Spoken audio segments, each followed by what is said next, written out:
I hate that your body like shuts down when you yawn. Like I can't hear anything. I'm immobilized, and I feel like it always happens on inopportune times. Hey everyone, how's it going? This is I, the real Randy Chavez, with my co-hosts Crypto Rain and Dr. Stuff on episode number 65 of Omi is My Homie. Today we're going to talk about Akomi marketing, VeVe NFT bull run. We have a couple of things that will affect us probably from the macro that we'd like to start off with that. But first off, how are y'all, gentlemen? Amazing. Doing well, my friend. Okay. Are y'all finally recovered from San Diego Comic-Con? Yeah. It was a blast. It was a lot of fun.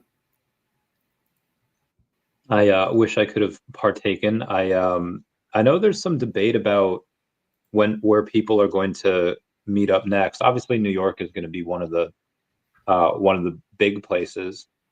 But David mentioned the other day in Spaces that in Vegas we'll have a spectacular gift for gold logo holders. Might make me think that I don't know what's going to happen in New York for logo holders. Does any of that, where are you guys going to be at next? New York, Vegas, in between, neither, both? For sure, I'll be there in Vegas. New York is up in the air still. Yeah, same. Definitely going to Vegas. Same. But don't know about New York. Same here, fam. Same here. And shout out to our wonderful audience that was here before we even set foot on this stage. Anyway, we have a bunch of stuff to go over, so let's start outward, and then we'll come inward. And maybe by the time we're fully talking about Omi, our special guest might be here. We'll see. But on the macro side, there's a bunch of stuff to go over. One of which I've only heard of. I don't even know what is about it. Doc, you mentioned the SEC's crypto project. Can you give us a background on that? What it does, how it might affect us, etc. Yeah. So basically, what happened is Paul Atkins, the SEC chairman, after the Genius Act was passed, right, which is the Stablecoin Act. And he kind of came out, and it was really interesting. He kind of told this story of the history of the SEC and how back in the day, like in the 60s, like there were these couriers that would kind of carry the paper trades like across offices and stuff. Like it was crazy, right? Like, and basically it got to the point as the markets developed that like it was unsustainable. Like certain things were lost, certain things were like security titles were stolen. Like it really impacted the market, right? And so that's when they developed the what is it? It's something trust. What's it called? It's DTCC, but I forgot what that stands for all of a sudden. Hold on, let me see. Okie dokie. Hold on, trust. A depository trust and clearing corporation. And basically what the DTCC does is like it is the one that basically keeps track. It's kind of like the blockchain. It's not a blockchain, but it is the entity that houses all of the trades that happen between the clearing houses, like all of the, your Fidelities and Charles Schwab's, all that, right? It's a big deal. And it was a pretty big innovation that allowed things to kind of continue because they used to have to shut down Wall Street on Wednesdays so that these paper trades could get carried and stuff like that, which really impacted the markets, right? And basically what he did with this Project Crypto is the President Working Group, they kind of came up with some recommendations around crypto and how to make digital assets kind of the U.S. at the forefront of digital assets. So there's all these recommendations. And basically what happened is he came out and he says, we're calling this Project Crypto, but they are developing some basically guidelines that they're going to be using to address a lot of like the issues around what the crypto space or digital asset space has been facing with the previous administration, the SEC. So here's a couple of things that they're talking about. Trying to onshore crypto. So what happens is a lot of these entities, to try to bypass the laws and like do a lot of workarounds, they ended up leaving the U.S. They were in the U.S., right? And then they created these offshore companies and they structured things all differently. so that they wouldn't be caught by the SEC or they wouldn't get in trouble with the SEC. And some of that also, like they restricted trading from the US, right? Like we couldn't do that. And so he is looking at creating a way to onshore these crypto companies. Like, again, and he's just like, that's a really big deal. That's a really big deal for the capital markets. Another thing is choice among custodians and trading venues. I think that kind of talks about like how right now we can't trade on Binance. Like, I mean, Americans can't trade on Binance. We can't trade on, I'm just blinking out on all these centralized exchanges. Technically, Mexi. Yeah, Kraken. There's like, oh no, I think we can trade. Kraken we can. Kraken US we can. Binance US we can. But there's a lot of tokens that we don't have access to there, right? So they're looking at.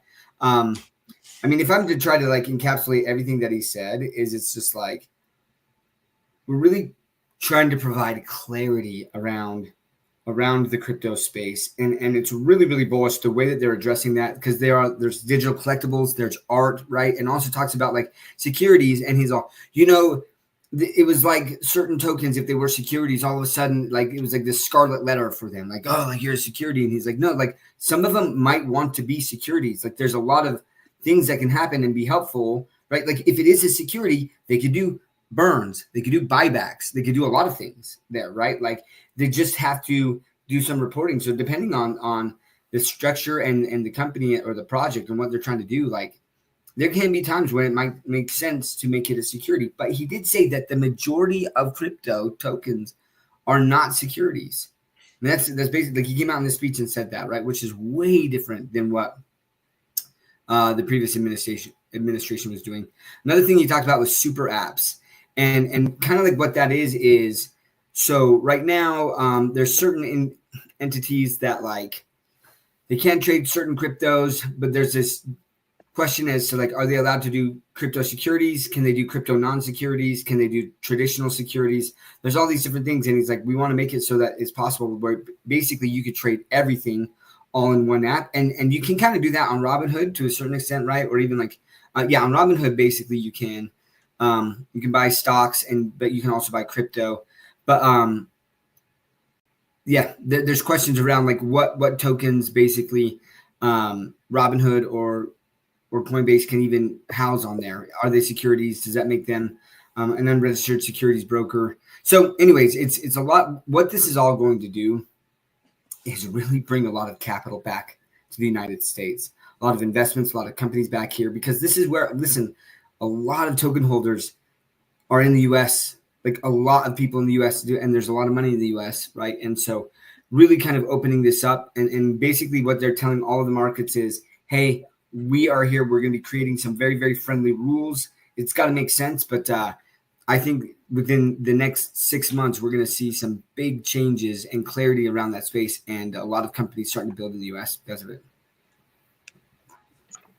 Agreed. They also had staking activities are not considered securities. So I feel like there's a lot of pro crypto stuff. I don't know how many people, obviously you have the people whose kind of livelihoods kind of depend on it. That's what they do for a living. They're all paying attention. Rain, what are your thoughts on the average Joe six-pack kind of paying attention to this? How bullish is it for them? And do we see any benefits from it right away, or do we have to wait a while? We'll see benefits, but not right away. Like August historically isn't a big month for crypto, like ever. September sometimes is, so we'll probably see some momentum coming into September, October, and then probably building for November and December. So a lot of this stuff that's going on is bullish. But why is it U.S. users can't use Binance.com? Well, Binance was worried about the SEC claiming everything was a security and coming after them. And the reason it was a scarlet letter to be deemed a security, because there was then no path for you to register as a security. So you're pretty much blacklisted. You're like, okay, I'm a security. And normally if you're a security, you're like, okay, what forms do I fill out? What things do I do? Oh, no, there's no process. And so it was just a way of attacking crypto. And that's what the last administration was trying to do, was trying to put the brakes on crypto, trying to attack it, favoring existing technologies over this new scary technology. And ultimately, I think they wanted central bank digital currencies. They didn't want the free market to develop. crypto. They wanted the central bank to do it and that they could control it. And that's what they're pushing for. And the current administration in the US is much more libertarian minded of like, let's get the government out of the way and put some straight up guidelines so that the market can develop solutions and innovations. That's the kind of stuff I favor, and looking forward to what they do. Hopefully it comes soon, because like I remember at first when Gary Gensler was put into office, I was pretty bullish because the guy had been teaching blockchain at MIT, and I thought, this guy understands crypto. This will be great. He did understand crypto, but his directive was end crypto. And so unfortunately, all his knowledge on crypto came in forms of trying to shut it down and deem everything they could a security, just to put them, and then have no path to register as security. This current administration is trying to free the free market so that innovation can thrive in the U.S. and bring a lot of revenues to the U.S., which is good. So under the past administration, all these exchanges had to lock out U.S. investors, and they didn't want to. That's where so much of their trading volume came from. It hurt them tremendously to have to do it, but they didn't want to end up in like massive fines from the SEC and possibly in jail from the U.S. SEC. So they proactively were trying to get U.S. users off.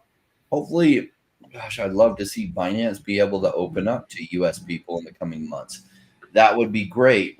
Right now, Coinbase kind of has an exclusive, but there's not a lot, like Coinbase and Kraken. There's not a lot that you can trade on those, not a lot of tokens compared to Binance and KuCoin and MEXE and Gate.com. So hopefully that opens up. I hope Trump delivers on his promise to make the U.S. a crypto capital of the world. That'd be great for the U.S. That'd be great for the world because there's so many entrepreneurs in the U.S. What's funny is over the last 4 years, the U.S. entrepreneurs were having to move out of the U.S. to other countries because of the Biden administration's antagonism towards crypto.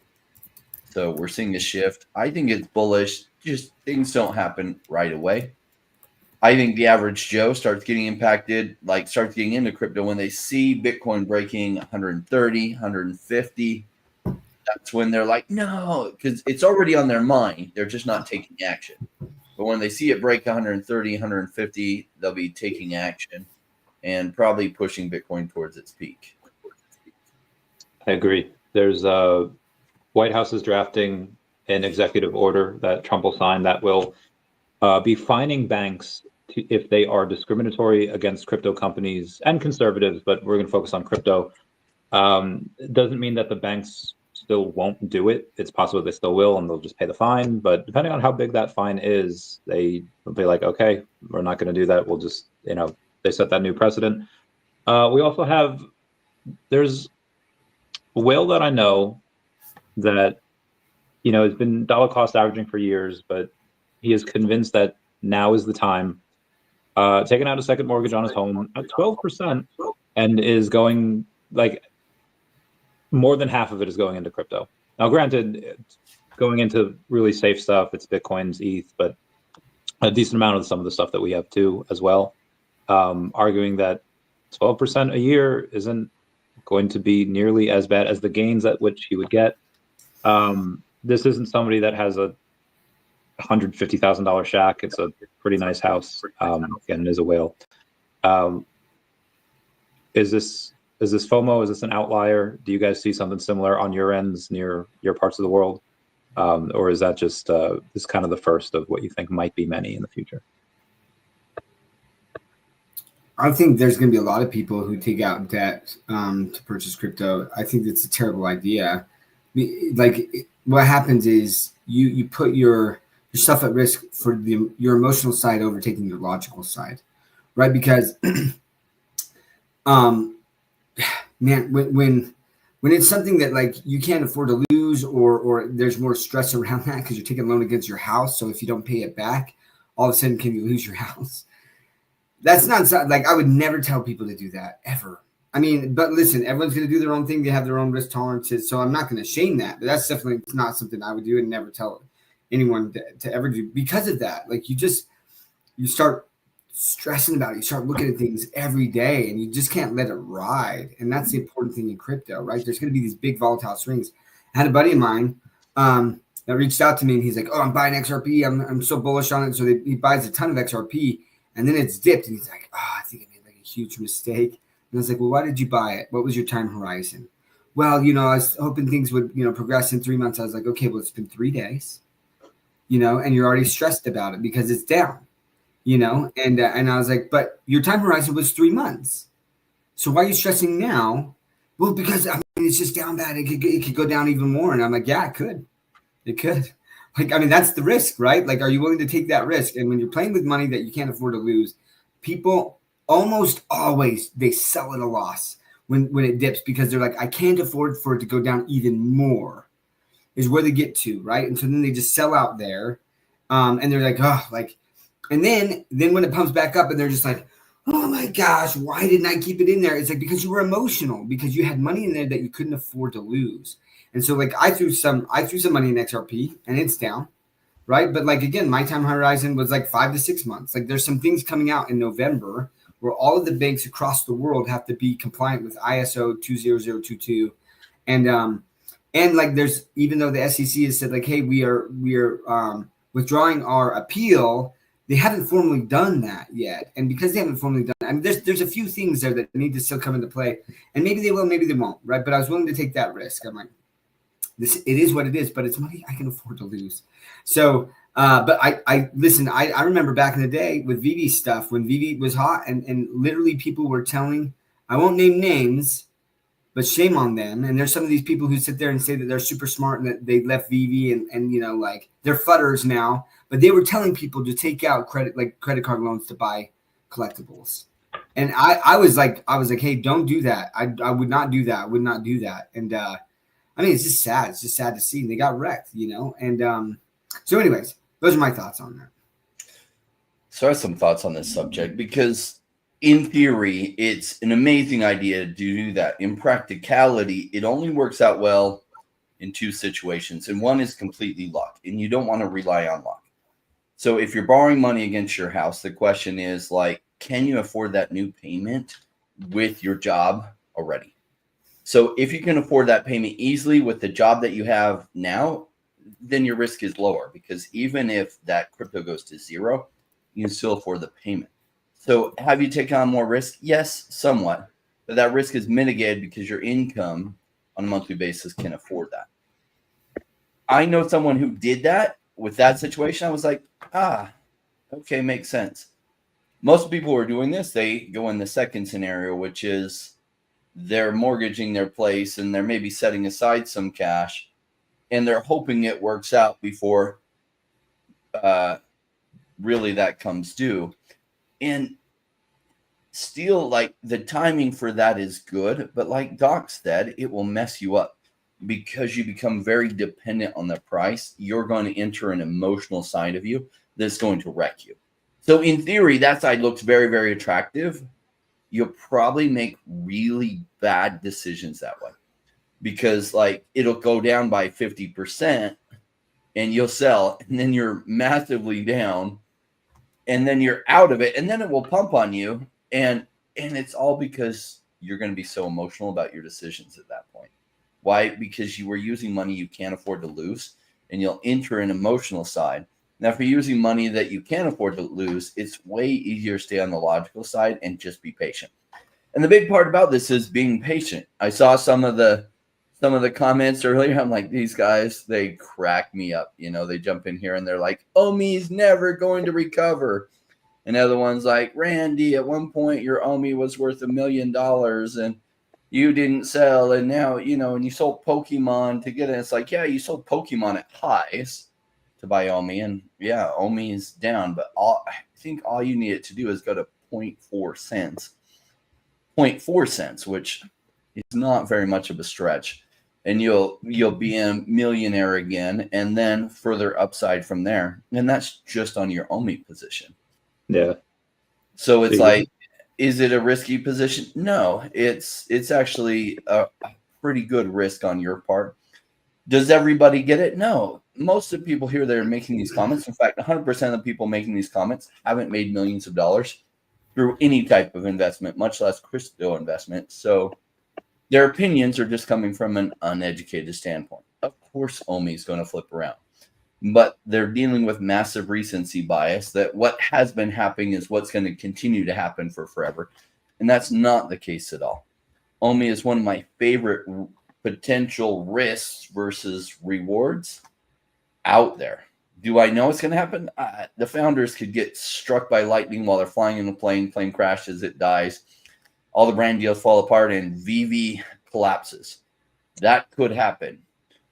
We could be at nuclear war across the world tomorrow, and all the electronics get fried, and that could happen too. So we can't see the future. All we can do is play probabilities. I personally love the probabilities behind OMI's potential. It may not play out that way, but I took a lot of risky chances in 2018 through 2020, and it made me a multimillionaire in 2021. And so I'm taking risky chances again. And some people want to argue with me. I'm like, cool. You know, all those people argue with me in 2018, 2019, 2020 as well. I don't know where those people are, but they sure didn't make money in crypto. And they, for some reason, haven't stuck around to say, oh my gosh, I was wrong on this, and make better choices this time. They're just gone. And a lot of these people that want to argue that OMI's dead, we won't even see them a year from now. Why? They'll be like, crap, I was wrong. And they'll just flutter away and disappear. That is something I have noticed. I have noticed a bit of more engagement, some from the fudders returning, some from people that never really fudded. They just kind of gave up, but they're returning.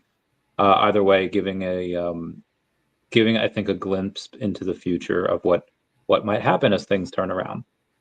Speaking of things turning around, we've had on April 15th of this year, so this wasn't like years ago, this is fairly recent, there was a Moonbird that sold for 0.27 ETH. And at the time, ETH was $1,600. So the Moonbird sold for $432. The floor of the Moonbirds as of a couple hours ago is about 7.7K. It's like two and change ETH, and that converted to 7.7 thousand. That's an 18x. And I was in a degen space last night of just meme coin degens, like, but they gamble on anything. They weren't really too much into NFTs, and they were not cognizant of Milady Makers or Pudgy Penguins or all these things, like doing these crazy jumps. So I mentioned this to them, and they're like, at first there was a few of them that just didn't believe it. They were just like, well, that's got to be money laundering. That's got to be that. There's no way. I was like, okay, like I'm sure some of that happens. Like I'm sure there's money laundering going on in a bunch of these NFTs. But finally, I think the logical heads prevails. Like, hey, this is a flex, and it was a flex last cycle, and it'll probably be a flex this cycle. And this is with ETH, then, you know, at a really small amount.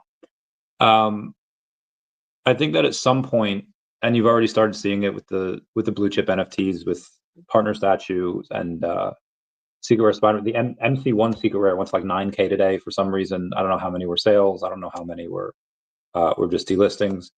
But we've seen that already. But we haven't seen an 18x or even like a 3 or 4x on many of these things. When does that translate? When do the small pumps become big pumps? I know the green candles is typically the best marketing. Is there any algorithm or any way to time that out? Good question. Sure, you can look at price action, and sometimes you can see the moves coming. We're not quite there yet, but for those that join my Wednesday morning shows with Paul, who's got 30 years experience in price action trading across all markets, he gives good analysis. But if you've been watching, you notice he's bullish, that he's like, I think there's way further upside to go. And Bitcoin just ran up, and then it's consolidating back for a bit, but probably going to run further. As it does, a lot of the sentiment will move through other parts in the crypto space. So I think it's still early in the NFT narrative, but it's definitely shown some moves, and the NFT narrative hasn't hit strong in a while. So I think we're seeing the early stages of that now, you know, being at 7.2K floor, maybe it pulls back some, and then it goes crazy again, and then it goes to a $72,000 floor, and that's when retail really wakes up, and they're like, "What, Moonbirds? Oh my gosh, I got to have one." It's like, you didn't know about a Moonbird 3 days ago, and now you want to buy You want to mortgage your house to buy a Moonbird? Yes. It's crazy. It's crazy what happens as the bull run goes full blast. So, like, I think it's helpful, right, from a certain viewpoint to look at like what happened last time. And if you look at in 2020, in late 2020, you had Gary Vee and a bunch of influencers purchase CryptoPunks, okay? And then in February of 2021, that's when the LeBron James moment on Dapper Labs, right, like sold for $250,000. Then VeVe kind of slowly started to pick up steam, right? Like the Todd didn't even sell out of the store until May, right? And then you started to get some traction, but even like the Marvel #1, people were flooring the commons for $3, like off the drop, right? It wasn't until about November when you had the golden moments drop, right? And the market had heated up quite a bit in late 2021. Things were heating up really, really hot, even in crypto. That's when we started to see like a big rally in VeVe NFTs, right? So we just saw these CryptoPunks. Someone dropped like $11 million on CryptoPunks. We're seeing a rise in Bored Apes. We're seeing a rise in CryptoPunks, and in some of the blue chip NFT projects. We're starting to see that rise. But again, it's not. Some of them are significant, right? But for the most part, like nothing crazy like we saw last time, and we still don't have the liquidity in the market that we had last time from COVID and these paychecks and stuff like people were getting. They had like a lot of these people. Their student loan payments were frozen, so they had all this extra cash. Like that's all the retail stuff, right? So I think that there's still quite some time, like as things kind of heat up before we could really see anything in VeVe start to do real multiples, right? And it's going to take liquidity in the market. But that's why I keep talking about, listen, I know a lot of people don't pay attention to kind of like, the politicians and kind of like what's happening in this space, the regulations and regulators, but like, it's so important. It's so important for liquidity, and that's why we talk about this on the show. That's like I'm like, listen, we need to talk about these talking points because this is what is opening up things. I did a video back in like I'm trying to remember 2022, I think it was, when I talked about Bitcoin basically becoming, instead of an intangible asset, right? It was able to be marked to market, and how this was going to be massive for Bitcoin. And like as things started to progress, right, Bitcoin's price started to increase substantially from there. And you start to see a lot more institutions putting it on their balance sheet because of that, right? That was directly because of that accounting pronouncement. I'm telling you. Like, so these types of things, this Project Crypto, the things that they're working on, the regulations that they're putting, it is going to pump a lot of liquidity into the market. And especially if we go into an economic downturn, I'm starting to see on LinkedIn a lot of these economists, they're talking about like, hey, like we are on the cusp, we're on the brink of a recession, and it's going to be really, really heavy. Well, if that's the case, that's when the money printer goes on. Right, that's when they drop interest rates and then they just pump money into the market to keep things going. And that's when there's a lot of liquidity in the market, that's when crypto tokens go up, right? So anyways, there's a lot of things kind of converging that I think that within the next 6 to 8 months is going to be crazy. That's my like assumption. I could be wrong with that, but I'm pretty excited about that. So, but we'll see. With respect to VeVe NFTs, I think it's at that point when the market gets really, really hot. And especially if, we do have some movement on OMI. I think that OMI is a big, important thing. Listen, I'm wearing this hat intentionally today. The show is called OMI is my homie. We do talk a lot about VeVe, which is kind of why I gave the team a little crap last time, where I was just like, we get like no love from VeVe giveaways, even though, yes, it is OMI is my homie. We talk about VeVe like so much. But to OMI is so important to the crypto space. Right. And I love that we have now the ability, and we're starting to see some big sales. The VeVe Gold and Silver logo just sold for $5,300, $5,400 in OMI. Right. Like that's a great sale. That's a good starting point. That's a high, like there hasn't been a sale of $5,400 on like the VeVe Gold and Silver logo for quite some time. Right. And I think that things are starting to heat up. But anyways, those are my thoughts. What do you think, Rain? Yeah, It feels like the crypto bull run might not even take 6 months from here. It does feel like it's closer. It feels to me like a couple months away. Now, it's like feeling when the rain is going to come in and the storm clouds. Like, you can't tell exactly, but the right things are coming together. And if you've been in the space since 2021, I know a lot of my audience is in since 2021. They weren't here in 2020 going to 2021. So this is the first time. And the first time going from a bull market to a bear market. And a lot of times you're just barely hanging in. You're hoping that this is going to come together and you're worried that it won't. Oh, it will. And it's going to be really big. And potentially we will have what we call a super cycle this time. I don't know. I mean, a super cycle, if Bitcoin breaks 185,000, goes strongly up above that, we would technically be in a super cycle. My theory on that is if we enter a super cycle and Bitcoin goes to 3 or 4 or 500,000, that a lot of the altcoins are going to 4x over what they were going to do. And I think tokens like OMI already have a really strong 100x potential in a super cycle. They could do like 400x from here, which just seems crazy. But that's what happened in 2017. That's what happened in 2021. And that's what I think is going to happen in 2025. And that's why I position all my investments back in the market over the past 3 years. I'm at risk with everyone else. If this doesn't work out, well, I might end up being your server at McDonald's. That's cool. I've been there before when I was young. Didn't expect to be back there, but I put all my assets back in play, just like many of you have. And taking this ride for potential upside and just playing the risk versus reward. What I like about it is my estimation is a lot of the stuff I'm in, I think has a 70% or higher chance to work out. If it does work out, it could go 10x to 300x to the upside.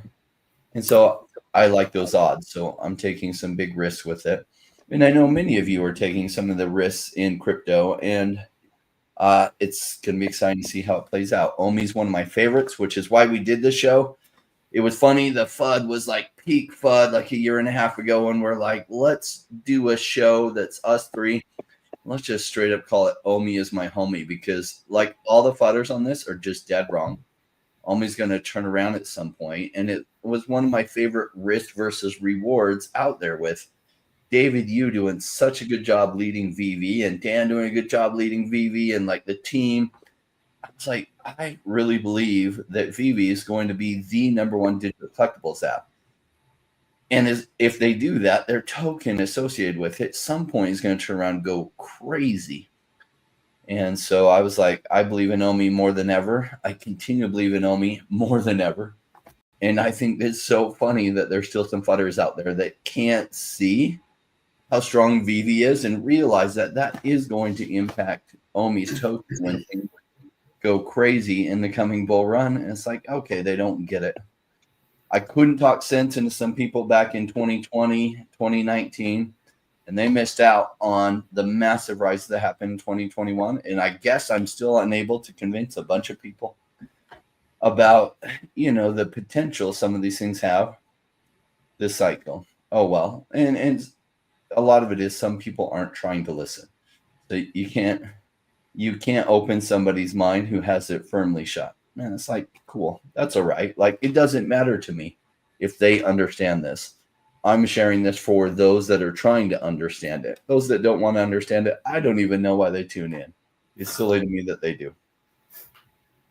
I'll leave that last part alone for now, or else I'll show a darker side of Chavez. But on the positive side, we have as we're talking about the macro a little bit, there's now, according to Polymarket, like a 95% chance that the Fed cuts rates in September. There's like an 80% chance that they cut rates twice before the end of the year, and a 50% chance that it cuts the rates 3 times before the end of the year. As a few hours ago, Donald Trump said that there is four names that he's down to replace Jerome Powell, and he wants the Fed rates down to like 1%. I think that's a little extreme. I don't know if he'll be able to get it down there, but even just getting it back to 3.3 or under 3.3 at 3, that I think that's more than enough. Even the first few cuts that they'll have, and also the fact that they have a $2,400 check plan for families of 4 and $600 checks plan for single people. Through the tariff revenue, they had 26.6 billion in revenue in June, 29.6 billion in July, and it is Trump's vision that the people get a little bit of that. Last time we saw this was a $1,200 pandemic checks that a lot of people got, and a lot of people spent them on Pokemon cards, which was great for me. But it's clear that a lot of people don't. They tend to not use those things responsibly. I'm going to say a lot of that's going to go into the market. A lot of that's going to go into crypto. Obviously, you have some rate cuts this year, but Powell not being really replaced until early to mid next year. When talking about super cycles, like if we were already ran, is it possible that we do something like we did in 2021, where Bitcoin goes up, it takes like a big 30% haircut, and then goes back up again, and that's possibly what it could be. We run up in November, go back down for a couple months, and then in May, when we get a new Fed chair, we go up again. What are your guys' thoughts on all this? You're on mute, Rain. I suspect it might do exactly that, but it's hard to try to play that. Why? Because as it's going crazy, I'm going to be taking profits. If it comes down 30, 50, 60%, and then does a huge run up by then, I'm going to be mostly out. And if it goes down by 60%, am I going to be loading back up at that point? Probably not. So I'll end up missing a lot of that, even though I think it possibly will. Because if it does a super cycle, my guess is it hits the normal numbers, say November or December this year, and then it comes back down, and then it seems like it's over. But then possibly next year it just goes crazy, and it's just possibly. Am I going to take that bet? I'm having a hard time gauging what the probabilities are that's going, like that if it does come back down like that it's going to have one more run. And if I don't know what the probabilities are, I can't take that bet unless I know the probabilities are in my favor. I'm going to touch on Trump saying that he wants interest rates down to 1%. Like the problem is if they do that before a recession hits, when now, like the thought process is if you drop it down soon enough, then there is no recession. Right, because the economy is able to get boosted back up. I mean, that's the thought process behind it. But it's really dangerous to play chicken with the economy in that way. To drop them that low, honestly, I mean, because then you can't drop them much lower. I mean, listen, Japan did that, like where they went into negative interest rates and stuff, and like it took them a long time to climb out of that. Obama did that. What's that? Obama did that. We had rates like artificially low. Like that was not negative rates. We never went to negative rates.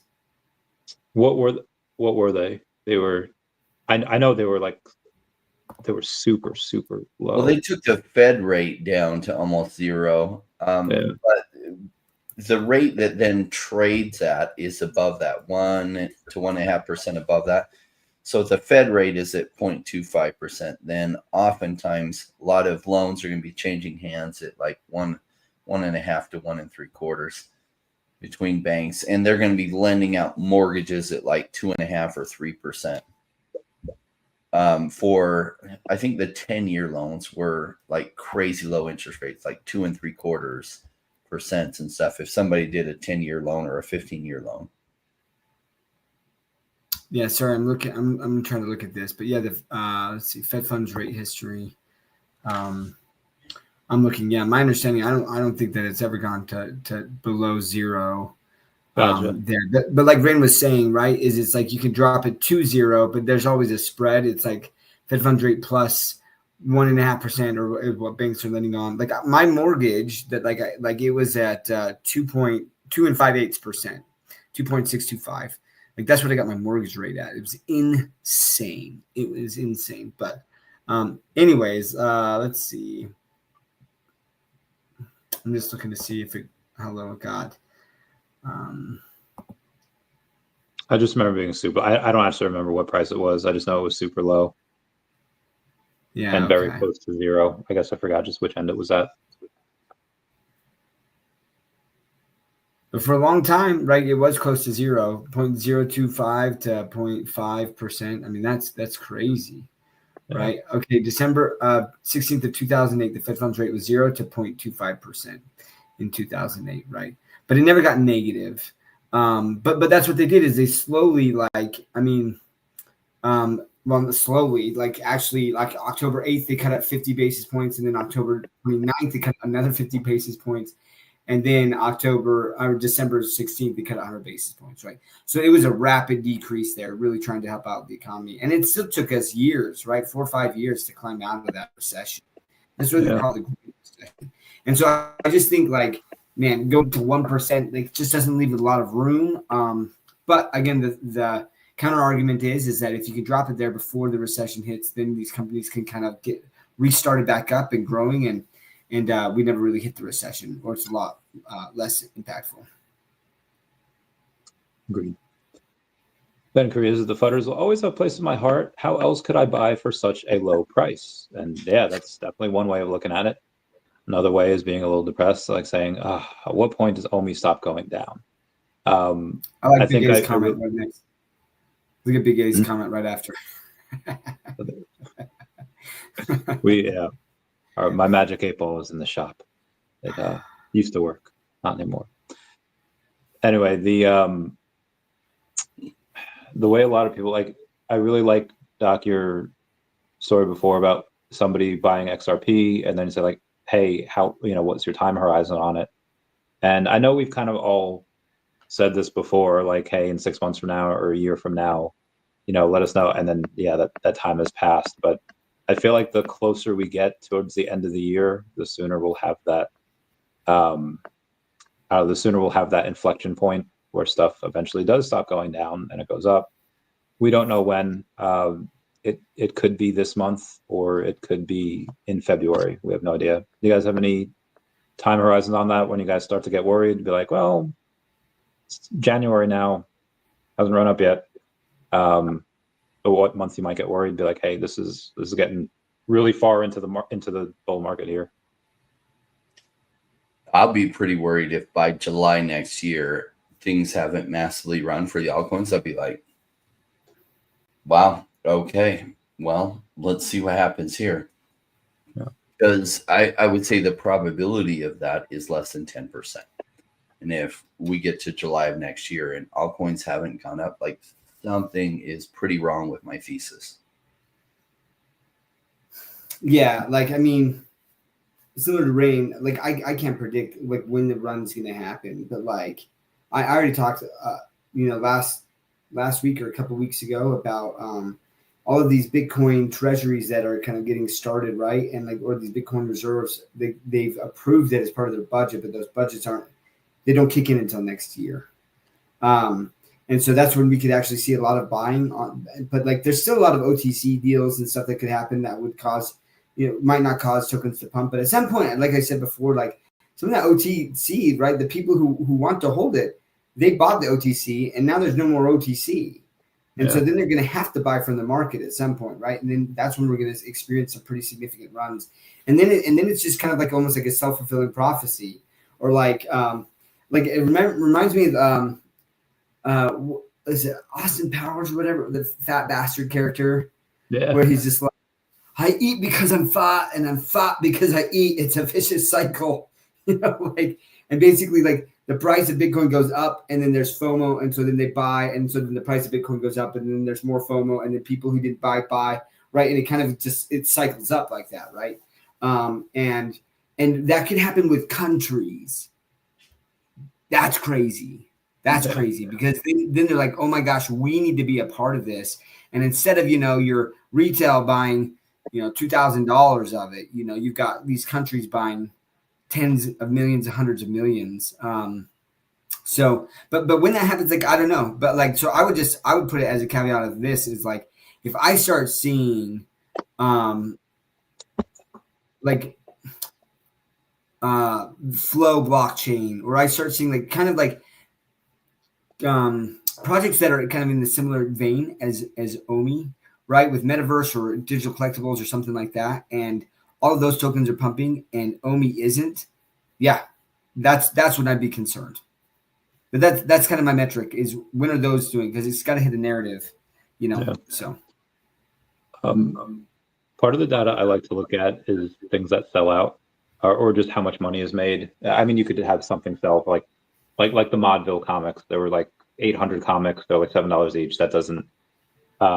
It was great that it sold out, but it's not like, oh crap, we're in a bull run now because that sold out. The Secret Rare Spider-Man one, it was a nice 20K, which was cool. Then Spidey 2099 made $93,000 in a second, which I was like, okay, that I was not expecting that. I was expecting maybe half of that, and then maybe it could sell out over the course of a week or two, but it literally did it in 1 second. No, obviously you're going to have some of that's going to be bots, which is fine. Depends. The amount of users has more than doubled, in the past month. So I'm really enjoying that. How many of them are bots? How many of them are actual users? I don't know. But that combined with the fact that you have tens of millions of MCP points that were just completely wiped out, and the fact that you have people are really excited. Comics and Crypto has 2 bounties on the comic on Thursday. Fantastic Four #3, bunch of first appearances in there. $2,000 bounty and a $1,400 bounty. And then you have the big Fantastic Four one on Saturday. It's Johnny Blaze. And I don't think this is going to sell out, because if it is, it's like $140,000. But even if it does, just again, half of that, which I think it definitely will, you have a really nice money there. To go through here, you have some people saying that VeVe doesn't have a metaverse, though. That is definitely one perspective.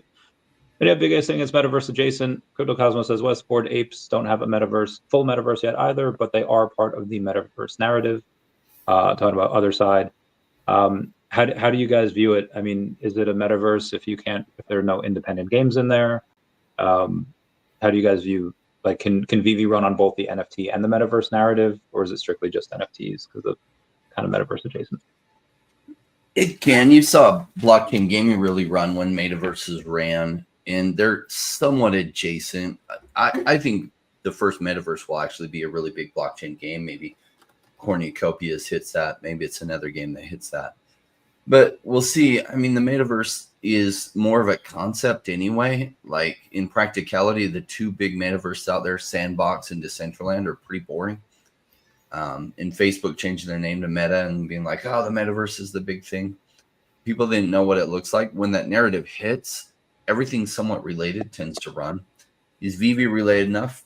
Probably. But I think digital collectibles has its own narrative. I think collectors start waking up to these digital things, and you'll start having celebrities flex their VeVe items. And when that happens, I think VeVe runs tremendously.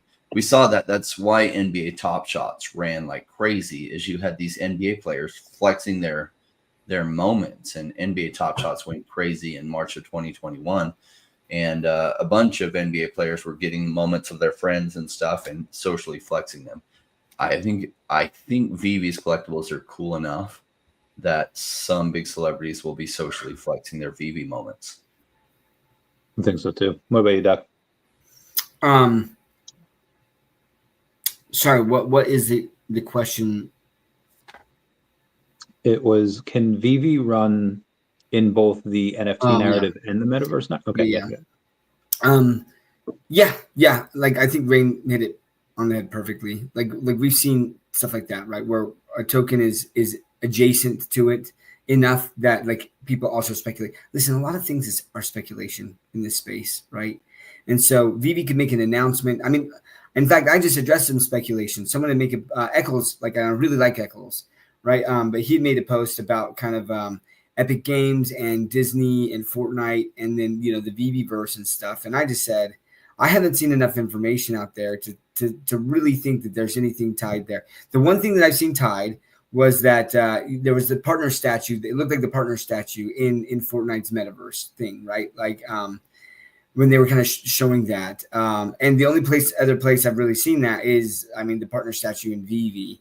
But like that still wasn't enough for me, because just like in Disneyland, like you have that Walt and Mickey statue there, the partner statue. And so it could have just been like, that's kind of going to be the main spot there. And it had nothing to do with NFTs. It wasn't enough for me to sit there and say, there's something for sure. I mean, you do have the other tie-in with Cavernous, right? Is working with Fortnite and also with the VeVeverse. So could there be? Yeah, but like I've learned something in a lot of ways. Like there's been multiple times where I speculated on what I thought was going to happen with VeVe, and then it didn't. And I put money there thinking it was going to happen. It didn't. And so I'm a little bit more skeptical of kind of making those type of assumptions. It's fun to speculate. Like I love speculating. But what happens in the crypto space a lot, right? And we talk about that is the speculation that goes on there, right? And so when Meta was like, hey, you know, Facebook changed their name to Meta because we're getting in the metaverse. And I mean, I talked about this too, this project, what was it? Blocktopia. They were in the metaverse, and like that freaking token did 1,000x. Guess what Blocktopia has done since? Freaking nothing, right? It was all speculation on that, right? And so like, but like the thing that I do like about Omi is it does have a freaking use case, and a good use case. You can use it to buy collectibles that you like. You get those MCP points, which then can be used, as we're seeing with the Johnny Blaze, right? Like to get other collectibles. I think that they're going to start ramping that up. I hope they start ramping that up. David, you did talk about in Spaces about, you know, Omi only drops, which is a big deal. So like there's this use case for it, as opposed to just like I'm solely speculating on this just on price. Because like Blocktopia and the token that's worth basically nothing now, right? Because like nothing ever happened.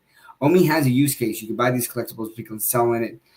So I really like that about Omi. And so I think it can hit the NFT narrative. I think it can hit a metaverse narrative. Like Cosmo was saying, I mean, at least what Dan had said is that this is phase one of the VeVeverse. And can we see the expansion there? Potentially. But I'm a little skeptical there too, right? Like, I mean, how long did it take for them to release a VeVeverse? So how long is it going to take to be in phase one? Maybe 3 more years, right? Like, and then there's metaverse. Like, I don't think that they're going to hit phase 2 during the bull run.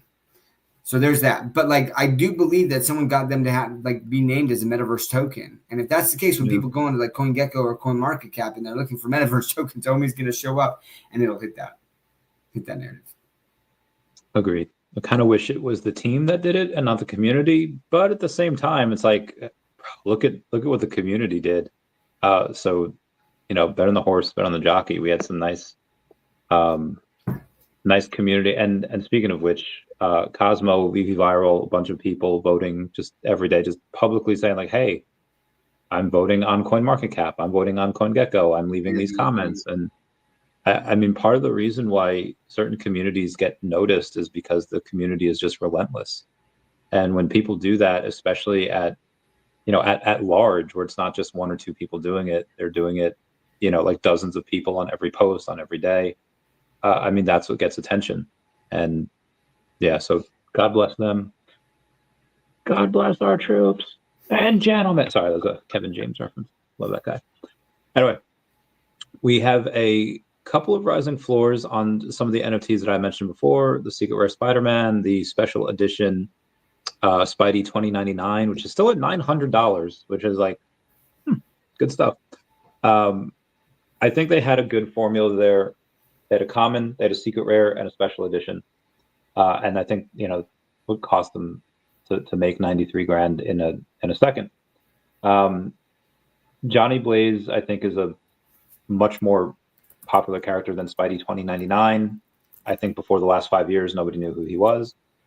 Doc, at what point do you mess with how long do you keep on pushing that? Like they sold out the Secret Rare Spider-Man, cool, the red metallic one, and then they had 2099, they had 93K. This next one's going to be 144. Like, how much do you keep push it like 50% each time? I don't think the Johnny Blaze sells out. Like, no, it's not going to sell out. Like, that's my thought. Now, but those collectibles look amazing. The animation looks so cool. So am I going to buy some on the secondary market? Yes. Yes, I am. But like, I'm not like, I don't know what it is, man. I have the freaking worst luck when it comes to the time, like whatever, like landing like rare comics or like rare collectibles or anything like that, dude. Like it's so bad. It's so bad. It's just like not worth it to me anymore. I'll give you a perfect example. I was trying to get like the Red Guardian SR. I just wanted the Red Guardian SR. I think I bought like 58 of those freaking comics and didn't get a single SR. And I'm like, unfreaking believable, man. Like so I'm a little burned out, man. I'm a little burned out from that. And like, you know, that, I mean, I get it. I love that they're doing that. And like, the whole point is like, now I know that they're doing it with comics, but like, I don't remember how many editions they're doing with Johnny Blaze. But yeah, there's 1961 common. There's 850 rare. There's like 261 secret rare, and then the crafts. The ultra rare craft is 500 something, and the secret rare craft is like 260 something. And the crafts I like because you have to be a master collector or diamond 1. You don't have to have anything else. You just have 60 gems for the secret rare and 50 for the ultra rare. Yeah, no, I do like. Again, they're testing out different mechanics and stuff like that. So like, I might go for the craft of the secret rare. I have to see how many MCP points it is. There's none for the secret rare. You just have to be a diamond 1 or a master collector, and then it's just really? 60 gems. For the ultra rare, you have to spend 1,000 MCP points, but that's like nothing. Yeah. The secret rare is, it's a cool thing for those that qualify, the diamond or master collector. The Triforce. I like that. Well, Ren says we have the trifecta of the ability to flex the items, snipe items in the market with a crazy rush, and the ability to make thousands of dollars in any second. And they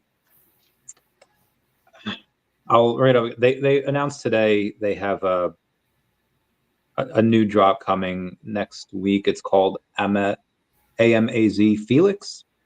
He looks kind of like a derpy version of Joker, like a cosplay Joker with he's got a VeVe sweatshirt on, which is cool. Yeah, interesting. Is that a VeVe branded? Like, is this like a VeVe created character? I don't think so. It's born from AMAZ's Keep Going series. Actually, all of them have that. The only one that has the VeVe one is the ultra rare. Everything else has a bit more. So, yeah, this is cool. I think there'll be some people that want to go in and get it. They'll get secret rare. They'll do whatever. But I feel like, why not just make their own IP? Like, just have ChatGPT just draw a guy, call him Mr. VeVe, or call him Mr. V, and then have his wife Mrs. E, and then they have little kids, Victoria and Eric, and together they're the VeVe family. That took me 2 seconds to do. Come on, VeVe. Sorry. I want a J Rain collectible. I want a J Rain character. Big head, receding hairline, really good looking. Sounds perfect to me. So if they do collectibles of us, how do we want it? I don't know if I want the metallic blue like the Epico guys have. I think I'd want tabs. Yeah, how'd you guys want it? Would you guys? I want it animated. I want it doing the worm like at the last New York Comic-Con. Dude, mine's gonna have my Boston hat and my Boston hoodie, and I'm gonna be doing a backflip. I think maybe mine comes with Dashi, and I just pet Dashi. I don't know what mine would have to do. I love that, actually. I would get that. I'd get the Randy pet and Dashi for sure. And you'd be like, meow meow meow meow meow meow meow. I do think that my first actual collectible will probably be a cat version of me from the cat. Because if the comic sells out and does really well, which it should, they'll probably give me a drop, and it'll be a cat version of Randy. They made me a ginger kitty. I don't know why. They just I wanted to be brown, but they made me ginger. I was like, all right, guess I got that ginger too. Wes says every dollar spent on VeVe is money that could be used to stack more OMI. Wes says Rain has completely changed my mindset, and thinking about every dollar I could spend could be used instead to stack Omi, Definity, DevvExchange, etc. Yeah, how do you guys justify buying more VeVe stuff when Omi's, probably going to outperform most stuff on VeVe? For me, I like to think of it that, well, some of the stuff that I bought 6 weeks ago are already up. For me, it's a hard time. Do I sell here and swap back into Omi, or do I wait for it to run up? What are your guys' thoughts on it? Most new money I put into Omi over VeVe, but there's some things on VeVe I just can't pass up. They're just too cool. So, I'm a big fan of what they're doing with the comics. I think that's revolutionary. And so, as much as logically Omi, in my opinion, is the better buy for me, but there's some things on VeVe I can't pass up. So I continue to buy some things on VeVe. And maybe it's a somewhat logical purchase, somewhat emotional purchase. My buying of Omi is strictly on the logic side. How about you, Doug? Yeah. VeVe does a freaking good job of sucking me in, dude. I buy so many things on VeVe that I'm just like, I just like it. But and I do have a little bit, even though I just complained about like there's certain things like this Johnny Blaze with for $40. I'm just not willing to do the blind box. But for the secret rare, that's interesting to me. And so that's the thing, man. They kind of get me with some of these things. But Omi definitely has a lot bigger potential to ramp up. Like if it hits the narrative, right? Like you could have like a lot. But the nice thing is that they kind of lift each other up, right? Like if Omi starts pumping, at some point people are like, man, my Omi's worth a lot of money now. Now I want to buy all these collectibles that I've been wanting to buy that now I can afford, right? And so then all of a sudden they buy up the floor, and then the floor rises, and then anyone who has those VeVe collectibles can sell for Omi, and they get Omi. So that's kind of my plays. I'm trying to buy the things that I believe are grails. I can continue to stack MC1s, and some of those just OG comics as well as some of the really mainstream characters that I just think people just kind of haven't focused on in a long time. But every once in a while they do get me with these drops. So, but man, I had to. This year was kind of crazy for me. I had to drop so much money on in real life stuff, insane high 5 figures on stuff. That just made it so that I could not, I've not been able to buy a lot of crypto, any crypto. But that's changing. I think, that's why I'm actually hoping that things kind of stay mellow for a little bit longer so I can stack some more stuff before the end of the year, but we'll see. We've got, I'd say probably a few more months. And honestly, it might have even helped you instead of buying Omi at, 0003. Now you can get it at 00019. And, I think we got a few more months left. We'll hope this way more money comes in. We get a bunch. As long as money keeps coming in and prices still stay down, there's never too much. A thing is too much Omi. I like getting just as much as I can. One day it might be my biggest bag again. We'll see. The comics that I've gotten recently has just been a couple of first appearances, first appearance of Gwen Stacy. But the bigger ones that I've gotten, Avengers number 55 is first appearance of Ultron. And I bought a lot of those because they were $4 and $5. I was like, okay, that's cool. X Factor number 6, first appearance of Apocalypse. Same thing, $7, $8. And there's very few of those, 1,300 of those, because people just slept on those. I have 200 Vengeance number 1s now. It's because they're only $1.50, but Vicente just he put hundreds of them at $1. So I was like, heck it, why not? Isn't that the first appearance of Kamala Khan? That's America Chavez. Oh, that's what it was, America Chavez. Yeah. All new Marvel now .1. That's Ms. Marvel. That's Kamala Khan. Mm-hmm. And I have a few of those as well. But yeah, which comics have you been having up? Well, the MC1s, right, and the Amazing Spider-Man and Fantastic Four number 1. I've been picking up a lot of those. And then what else did I just pick up? Let me see.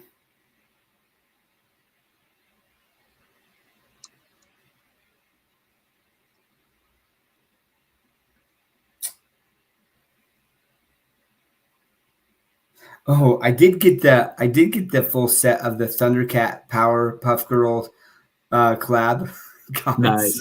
Yeah, I got one of those too. I've read some of it. It was okay. How long after you make an offer can you take the offer back? Because I threw an offer out there saying like, hey, anyone has contacts with Johnny Depp, which somebody I know does, it's like, tell him I'll give him a gold logo to come on the podcast. And this is like 2 weeks ago, 3 weeks ago, whatever. And he's like, yeah, well, I'll see. And they're like, the number 41. I was like, no, not that one.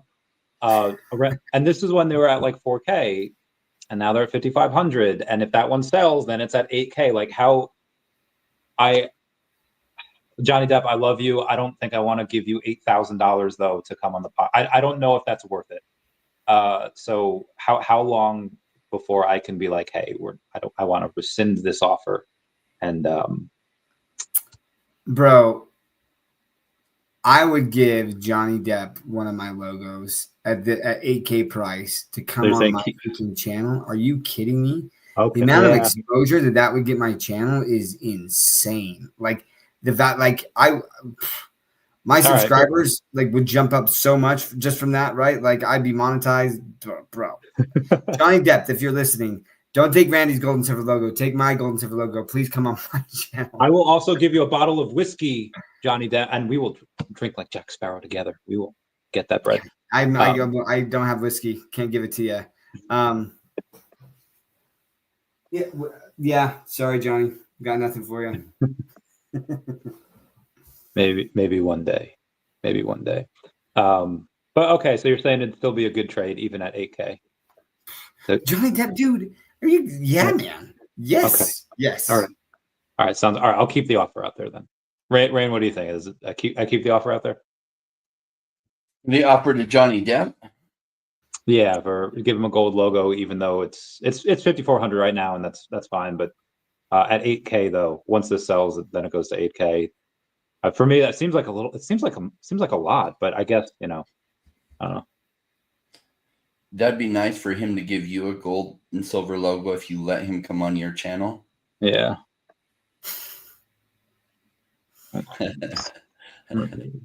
Grab something here real quick. I like him, right? What's funny is when the Amber Heard stuff came down, I watched a little bit like how he was in court. I'm like, Johnny Depp is a legend. Like when the judge was asking him questions and stuff, like I love his personality. And the truth is, crazies like Amber Heard usually go after pretty cool guys. And it made me like Johnny Depp even more. Yeah. Cool, cool that he's doing the comic book thing, and he probably is looking at VeVe being like, this is pretty cool. So sure, you could give him a gold and silver logo. I bet you as this heats up, he would come on for free. Oh, maybe. That'd be dope. Hey, it's Abe. First one here. Get that bread. Love you, Abe. So one thing I was gonna say though, like about that, right, is with the Hyde comic being on VeVe, right? Maybe there would be a connection there. It'd be like, hey, would you please come? Like you got your comic on like this NFT, come on here. Let's talk about this, right? Like, I mean, you never know, man. You never know.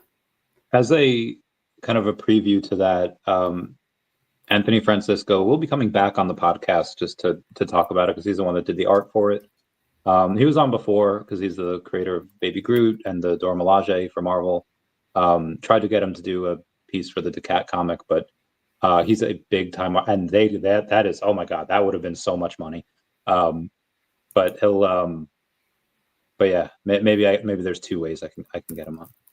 Also, we have a sweepstakes giveaway here from Flexi Collects that we got approved for. How do y'all want to do it? Y'all have a question that people want to answer?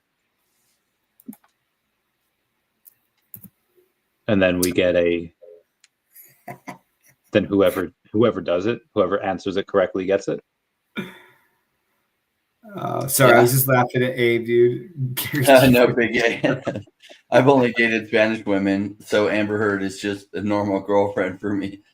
Spanish girls are crazy. Latinos are passionate, and I would never. I'd take it from a Spanish person. I would never date a Spanish gal ever again.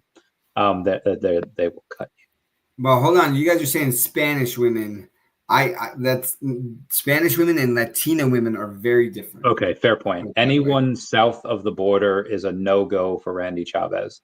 Anyone in Europe, fine. There. South of the border, I can't do it. Oh man, Abe is on a roll for me, dude. the term is tóxica. I guess I have an idea now for the. Never mind. I was gonna say I had an idea for the giveaway, but I think that might be a little racist, so disregard. Wait, hold on.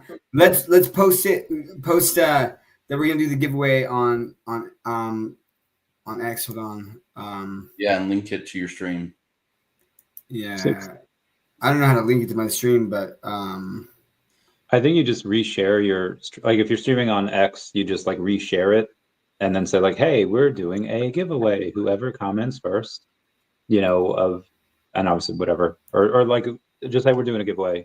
I will do it at 9:30 in 18 minutes. Okay, yeah, I'm gonna post that. Big A dating those hot Colombians who are very energetic. Let's just better you than me, fam. That shot. Get that bread. Colombian women can be absolutely stunning, beautiful. I mean, no argument there. Yeah, that but yeah, I can't do it. I can't take. I mean, one of the things I can't take the parties. It'll be a party for a 2-year-old. People will be drinking until 4 or 5 in the morning, and it's like the kids will all be in the coat room, passed out.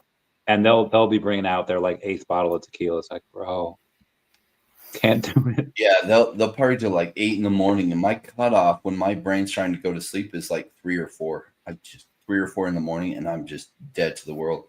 Yeah. So maybe I need to go to Latin America for like 6 months. It'll probably change. When I went to Mexico a few years ago for Wendy's 30th, we partied until the sun came up. Went to get breakfast, and they continued drinking. At like 4:30, I had to like sit on the couch and just scroll through Reddit for a minute because I was done. I couldn't go on. All right, Dot, did you share it to the X? I shared it to the X, gentlemen. All right, we'll wait for people to come in here, and then we'll do our. So at 9:30 Eastern is when we're gonna do the giveaway. Is what I tweeted out there. Yes. Thank you, Flexi Collects, for the giveaway. We love you. Yeah, now thank you. Hey, I've got it. I called out VeVe, right? And I was like, it's kind of a shame that they don't support us. And here we got Flexi Collects this stream doing this. Thank you very much, Flexi, and for asking about that and doing that. Like truly much appreciated. That's really kind. Thank you. We love you, Flexi. We love you. Okay. Now for the next 17 minutes, we're gonna have a new game called Toe or Finger. We're gonna close your eyes and we're gonna put either a toe or a finger in front of your nose, and you have to smell which one it is. It's from a Scrubs episode, but I guess nobody here has watched Scrubs. So yeah, I'm out. But okay. Dude, that's such a great show. I was watching some clips last night, and I was like, this show was so good. And like we have WB. I think Scrubs is NBC, but we have WB, and I'm waiting for we could get some of those shows like Supernatural, Gilmore Girls. We could get like some of the characters from those shows. I would go so hard on some Gilmore Girls collectibles, and we don't have them. I don't know. What TV shows would you guys get collectibles of? Breaking Bad's one of my favorites of all time. That was pretty legendary. After like the first episode, I was like, what the heck is this? And I just had to keep watching it, and then you become addicted to it. So one of the best TV series. Like, I don't know what they're going to do for collectibles. What, Blue Meth? Or Mr. White, like, and you have what's the other guy's name? Jesse, right? And, Jesse Pinkman, man, just dropping the B word. Like taking blue meth, I guess. Oh my gosh! I would have just done Walt in the underwear from that first one. Then he'll have like the yellow lab coat variant. Awesome. And then you could have the car for Jesse Pinkman, and the license plate, the cook, be like the special variant. I feel like this is just from like the first episode. You could have Hank in his uniform, his DEA uniform, and Hank in the shower. You'd have naked Hank. Challenge with characters, you probably have to get sign off from the actors too, not just the TV series, but the individual actors as well. Yeah. Well, and you could have like Los Pollos Hermanos diorama. Yeah. Yeah. Oh, I'd love that. Yeah, I want the boots from like the twins, right? Like, oh my gosh, cool. Yes, dude. And the axe, and they're sitting there with the axe on the bed, like, I'm like, oh my gosh, this is really good filmmaking. Dude, I'll say this, like, hands down, my favorite TV show of all time. Like that takes the cake. Breaking Bad takes the cake for me, just because it's such an incredible character arc, right?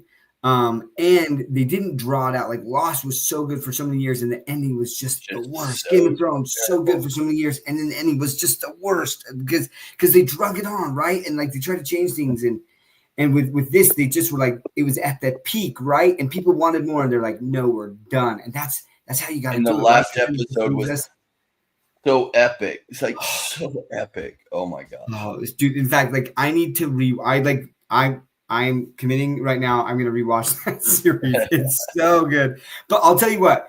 There are two scenes in that series like that to this day just like shook me. One, which one was were they? The bathtub scene, which is like episode 3. Yeah. Oh yeah. And I was like, oh my gosh. I'm just like, dude, the rest of the day was kind of like, what? That's crazy. And then the other one was, it's near kind of the end, and this guy cuts a dude's throat, and it legitimately, I felt like I was watching someone legitimately die from getting their throat cut. And I was just like, I mean, that's how realistic it was. But yes, Kelly, I love it, dude. I'm sorry, but Jesse Pinkman can curse. Like, he uses bitch. Like, no, like I have never seen someone be able to use that in so many different ways. Right? Oh my gosh. It's so amazing. It's so amazing. The two, well, I was just thinking of one scene, but one just came up when Kelly just puts out his thing. It's where Jesse's getting out of the hospital or something, and he's in a wheelchair, and he's in front of the hospital, about to light up smoke, and the nurse is like, there's no smoking within 10 feet of the building. I was like, oh, roll me further, bitch. And that was just one of the, I don't know why I remember that. The second one is, and I want your guys' opinions on this, because I think this was probably one of the most, I think, important scenes in cinematic history, because I think it held a mirror up to how people reacted. Because and I'll explain the scene, and spoilers if you haven't seen it. The old dude, Tuco's grandpa or something, he's got the oxygen tank, he's got his little bell, and Gus is in there just kind of giving him the business. And then he notices that there's like a bomb attached to the tank, and he says like, oh, and you just see the explosion go boom, and it's like, oh my God, like he's dead. And then he comes out of the room, you see it from this side, wasn't touched. And you're just like, so my first thought was, this dude is so badass, he dodged the explosion. And then 1 second later, it moves to this side, and you see his entire face caved in. And I think that before you see his face caved in, it shows you were you rooting for him, or were you rooting for this serial murderer, drug kingpin, or were you shocked, or were you pissed off that he died? So how did you guys react to that scene, if you remember? Somewhat shocked that, like, oh my gosh, how could he have survived that? But you like him and don't like him at the same time. Like, he has his principles that he follows. What he did, and he put himself at risk to get rid of the cartels, because it really makes you hate those cartel guys. And so you're happy about that. You're happy that they survived, but you're like, he's a good bad guy in essence, right? And they did so many cool things with characters where they kind of like pull you in. Like, one of the big things they're known for is reversing. So Mr. White is very likable at the beginning and becomes kind of a villain. And Jesse, at the beginning, you just hate this kid. And over time, like, he grows and becomes like actually a pretty good guy. And so that changes. I remember like episode 3 or before the bathtub, right? When they have the guy and they've got the thing around his neck, and he had dropped the plate when he had passed out. And you're starting to feel really bad for the guy that's like tied up that way. And you're like thinking, yeah, you should let this guy go. And then they have that realization moment where you're like, oh, this guy, no, he is a bad guy. Mm-hmm. They do that so many times where you're like, get persuaded about people, like, oh yeah. And then it comes back like, oh no, they're quite bad people. It's so good, man. It's like there's just so many different scenes. Oh, yeah, I love it. I love it.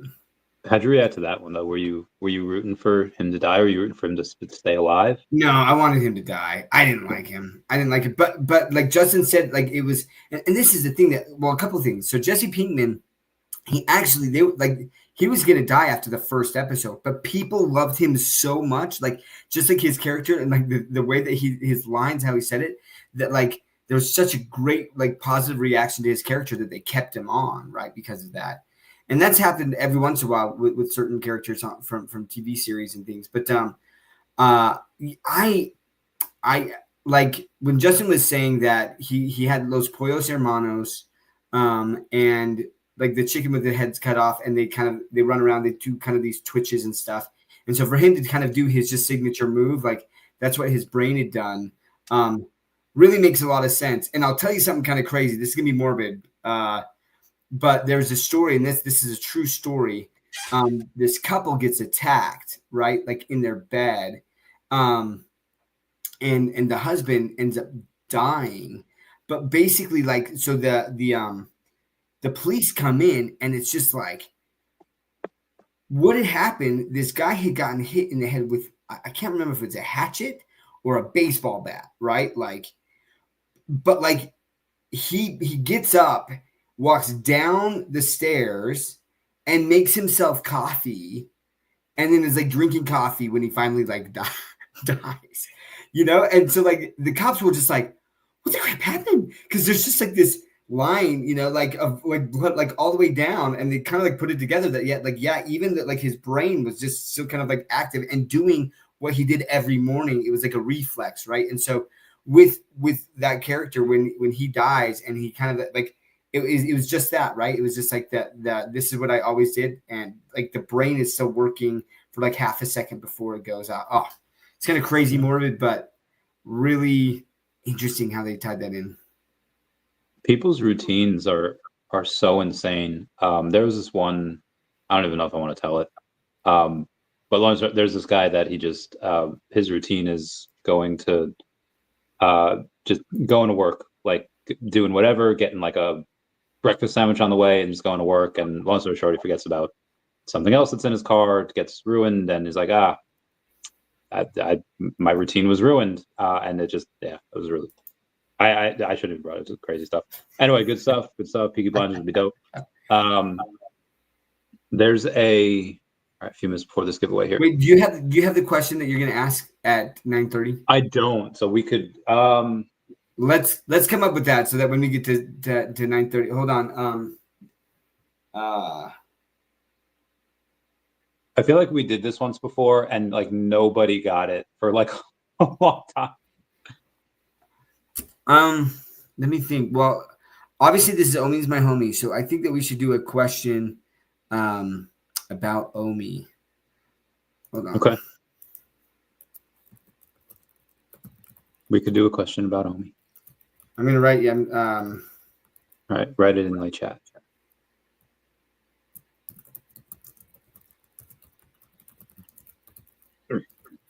All right. Oh gosh. Let's see if this question is okay, yeah, that'll work. But it might be like the full name, or is just one name going to be? It's got to be the full name. And the reason I like this question is I want to talk about it a little bit. Okay, yeah, okay, that'll work. It was a nice little. Well, see, not everyone was at San Diego Comic-Con, but everyone should know an Omi question. They should. If they're following Comey and things, they should be able to answer this question, which I think is important, right? Like as Omi is my homie, we're trying to the purpose is we're trying to get VeVe and Omi more tied together, right? People making that connection more, which is why last show, right? I kind of was like disappointed that I hadn't seen the CEO of Comey really tweet about the token. And then what did we see? And I complimented Dave, right? Like David retweeted that out, right? And I was like, that's great to see. Now I'd still like to see more. I'd still like to see more pushing of the token, right? Like, and when I see Pudgy Penguins out there, and that was the thing. I don't know if I brought that up, like, but when we had that, like the Future of Digital Collecting panel, Pudgy Penguins was there, and they talked about their token holders and how they were incentivized for, if Pudgy Penguins that was doing well, right, then the token holders were incentivized by that, and so it's this symbiotic relationship. And so I'm really hoping that there's a lot of things that can happen with VeVe and Comey, and I'm hoping that the CEO, who's the CEO of both of them, can talk more about that. Agreed. So he mentioned that one tweet. Or you mentioned Omi in that one tweet more times than he has in any other tweet, or combined in the last several years. What are some things that he should stay away from? Now, obviously, he did nothing wrong in that tweet. It was just, hey, here's how. It was requoting, I think, VeVe Meister or someone, just saying like, hey, here's how you can use Omi to buy certain things, which is great. But what are some things that you might stay away from if you were him? Well, really, the only thing that I think he has to stay away from is talking about price action, right? Like, oh, this is going to shoot Omi up, right? Like, he can't be seen to kind of be manipulating that. But, like, this is a utility token. He can talk all about the utility of the token and how it's used and integrated and like, all of that. And he should be, right? Like, I was really happy to see. So, for example, with this Johnny Blaze drop, I was talking to a buddy of mine, and he was like, well, it's stupid because, like, yeah, only master collectors can get it. And I'm like, yeah, but you have bronze tickets, right? And he's like, yeah. And I'm like, okay, you can burn those bronze tickets to get enough points that you can become a master collector for a day potentially. And he's like, oh, wait, what? And he's like, I forgot about bronze tickets. And then we saw Comey like tweeting out kind of more about bronze tickets and that use case, right? Like, they need more visibility about that type of stuff. And why aren't we seeing that in the VeVe posts, right? And saying, hey, with and you need to be master collector. Oh, by the way, if you've been staking Omi and have been earning bronze tickets, you can burn bronze tickets. Now, the thing that I think they need to be careful of, or like just be aware of, is it's just like burning bronze tickets doesn't guarantee that you'll get the master collector status, right? Like, that's also important. And once you burn them, like, you don't get them back, which is different than MCP points, where if you bid and then you don't get it, you get to keep your MCP points, right?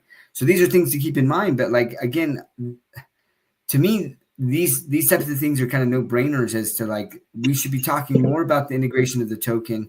Now that that lawsuit is behind us, we have a lot more clarity here coming out, and we'll have even more clarity within probably I would say by the end of November, we're going to have a lot of regulatory clarity on like what is and what isn't a security. And I don't think that OMI fits into that. And the good thing too about Project Crypto, and one of the things that kind of we're talking about is just because it meets one of the prongs of the Howey test doesn't mean it meets all of them, which then means that it's not a security, right? So there might be tokens like the way that they were raised, or maybe it only hits 2 prongs, but it's got to hit 3 prongs of that Howey test. And like, and the Howey test was kind of just used as like a blunt force object where Gensler was just like, everyone, I'm just going to beat everyone over the head with it, right?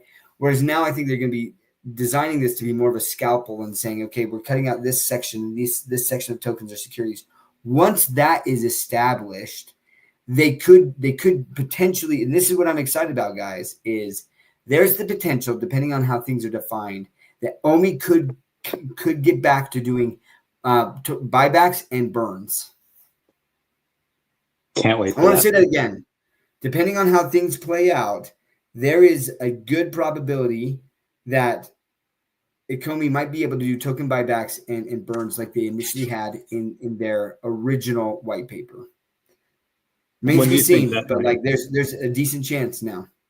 When is that bill scheduled to be voted on? Well, it's not the bill. So what happens is the regulation or the law, right, will be the Clarity Act or something along those lines, and it's passed the House. But the Senate is going to go and they're going to rework some things and they're going to pass it. So it's going to take some time, but I would say probably by November. And yeah, potentially land sales too, right? Like so these are some of the things that are possible now. I'm gonna give it, in my opinion, probably like a 60% chance. 60% chance, right? Like that's not 100% by any means, but I think it's more than 50% that happens, depending on how they outline that and if they say. Because if we look at XRP and they're saying, okay, well, the token, when they did the raise, it was a security, but once it's on the secondary market, it's no longer a security. Well, if it doesn't meet that anymore, if the tokens are all vested, everything's been released, and everything can be on the secondary market going forward, and it no longer meets that prong, then they could potentially do the other things in the prongs and not trip the Howey test and not make it a security, is what I'm trying to say there. And so let's see how this plays out, but that could be huge for the token. If they did that on their original, it wasn't their original white paper, but in one of their things, they mentioned that if you had a gold, silver VeVe logo, you got a top tier piece of land. And I'd be like, bro, if they brought that back, that would have been great. Big A is saying, do y'all think Ecomi should change the current meta of buybacks instead of burns? Just saw a definitive tweet about the shift to buybacks. Yeah, they started theirs like last month. Just a few weeks back ago. But I think, Doc, when we last went over that, you were not convinced that would save them in that regulatory space, just because they were random, they weren't a set thing, and they were right. Yeah, I'm not sold. So listen. Again, if we're looking at the Howey test, and let's say that they did they met the other prongs, so the prong like that both burns and buybacks fall into is based on the efforts of others, right? That the price of the token goes up based on the efforts of others. You did no work whatsoever, and the price went up because of the efforts of the founders. And so buybacks and burns do the same thing if they're burning it. But that's why with Stacker, right? You're choosing the customer themselves is choosing to burn that in that transaction. And so it's not based on the efforts of others, it's based on your efforts. And so that's how they don't trip that, right? But with buybacks, they are removing stock from the market, right? Which is reducing the supply, which then increases the price, or that's typically what happens. And so they are choosing to do that, even though it's random and stuff. There's nothing in the law that talks about, or in that case where it talks about like the randomization of these acts. It's just that they are doing that. So now I haven't read all the way through MiCA, which is kind of like Europe's crypto laws, basic digital asset laws. I've gone through quite a bit of it, but like it might be different in Europe where they can do that. I don't know. So that's all I'll say about that. But the nice thing is honestly, probably by November, they'll have clarity, and more than likely they'll be able to do that as well. Can't wait. That'd be so much fun. Okay, giveaway time. And Doc, you are 100% sure of the full name? Yes. Okay. All right. Do you want to say the question? Yes. So the question is, guys, what wallet was Omi just integrated into recently? And once you do the full name, and once you see it, then people.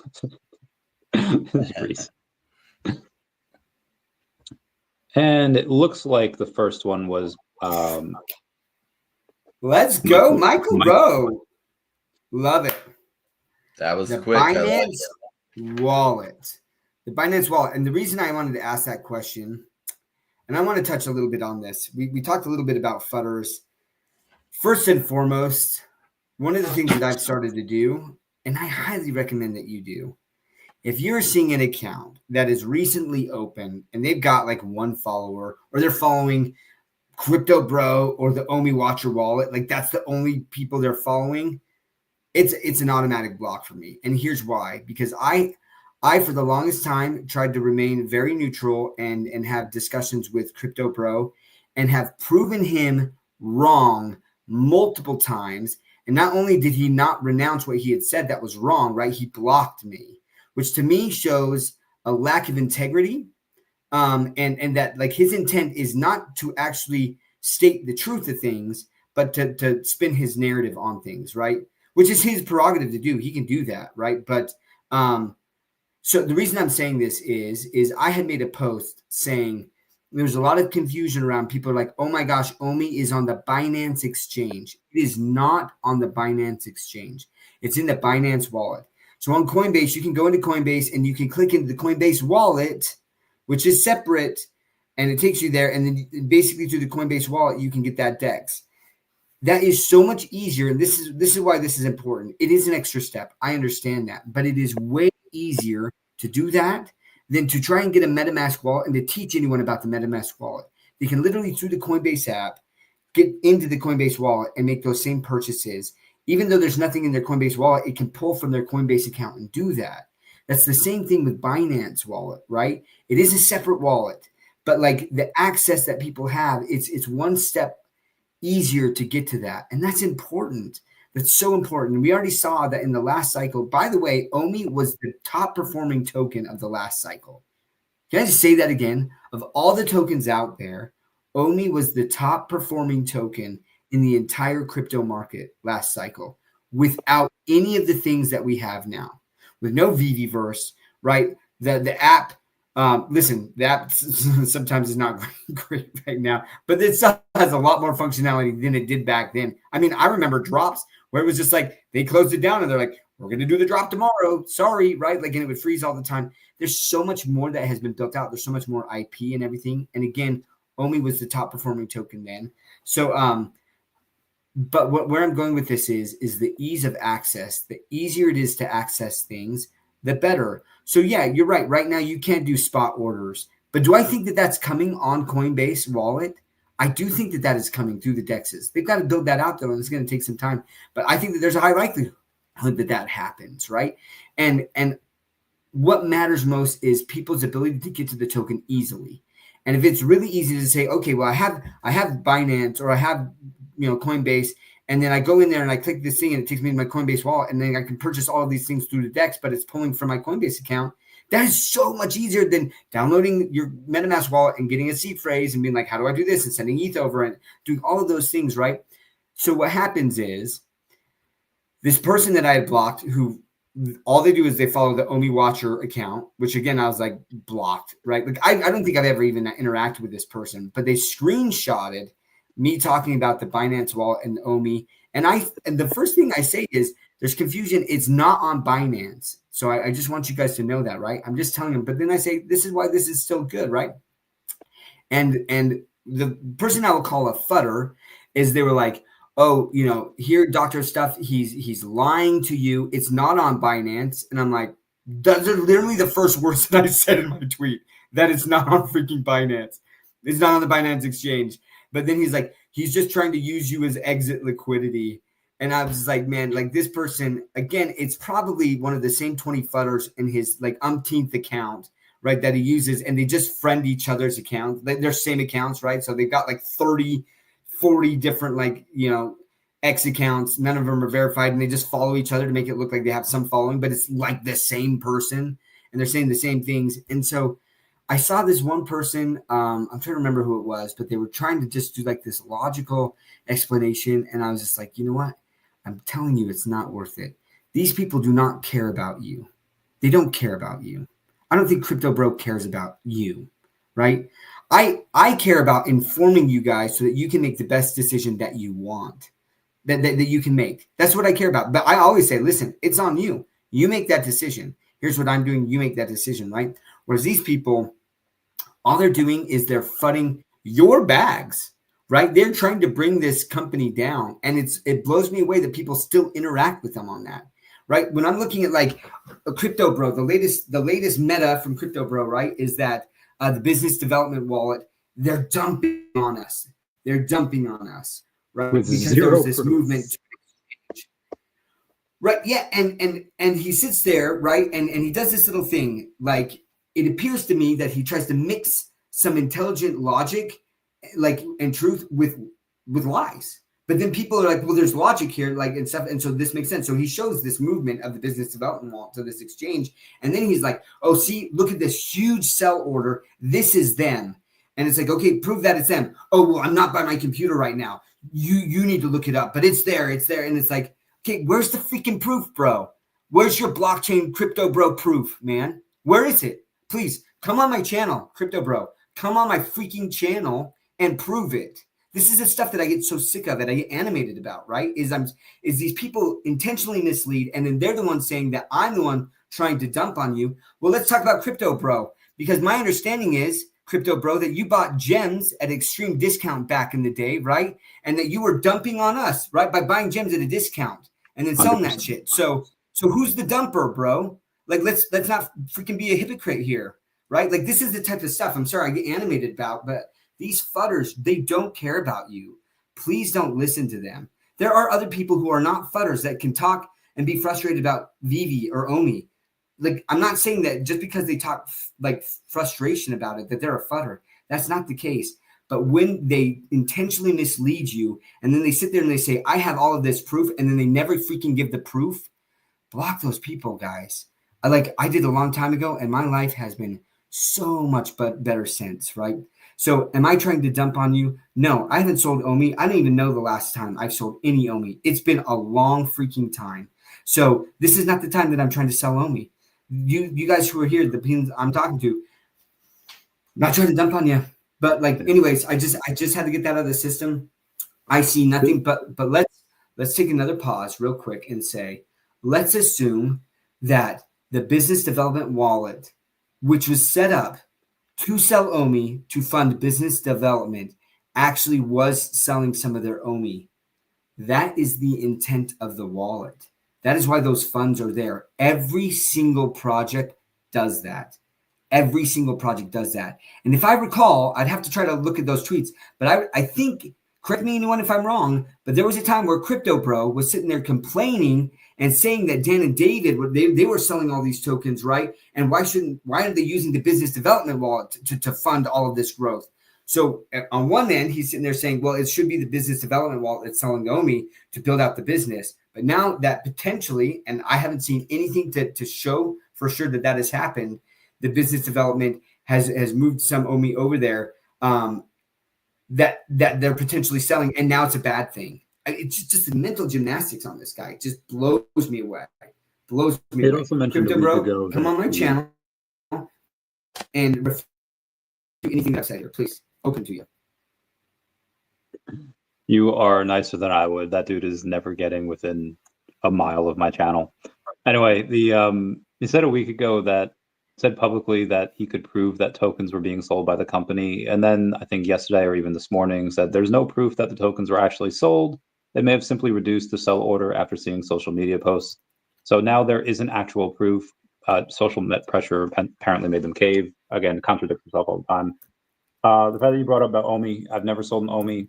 I've gotten an additional 50 million OMI the last few months, so I'm definitely not dumping. I've also spent quite a bit of OMI on some of the collectibles. I don't know if people might count that as selling or decrease my bag, which, okay, fair point. I have decreased some of my bag by getting some collectibles, but I don't think that's the same as selling, in my opinion. Yeah. Well, I like the clarification from, where was it, Matt? Actually, it's Binance. Binance. From Janet Yellen, right? Thanks, Janet Yellen. Yeah. She makes that correction. Actually, it's Binance, and it's like, So, Michael Rowe, comment down your VeVe username. You cracked me up with that, Matt. I love the callback there. We're gonna ape a fat bag into laptop and pump it to a zillion trillion LFG. And I like the social humor here and the references to these videos that went viral. Love it. Michael Rowe, comment down below your VeVe username because we need that for the giveaway. There is no drop tomorrow. Cracks me up. I get all my crypto advice from Cavell. Kelly, you're on fire today. Cavell would do well for him to call Kelly for advice. He would do so much better. I don't know if you guys ever watched the episode, but where I kind of showed some transactions that definitely looked like Cavell was selling Chuck while he was telling people to buy Chuck, and that he'd never sold Chuck, right? And I'll say this.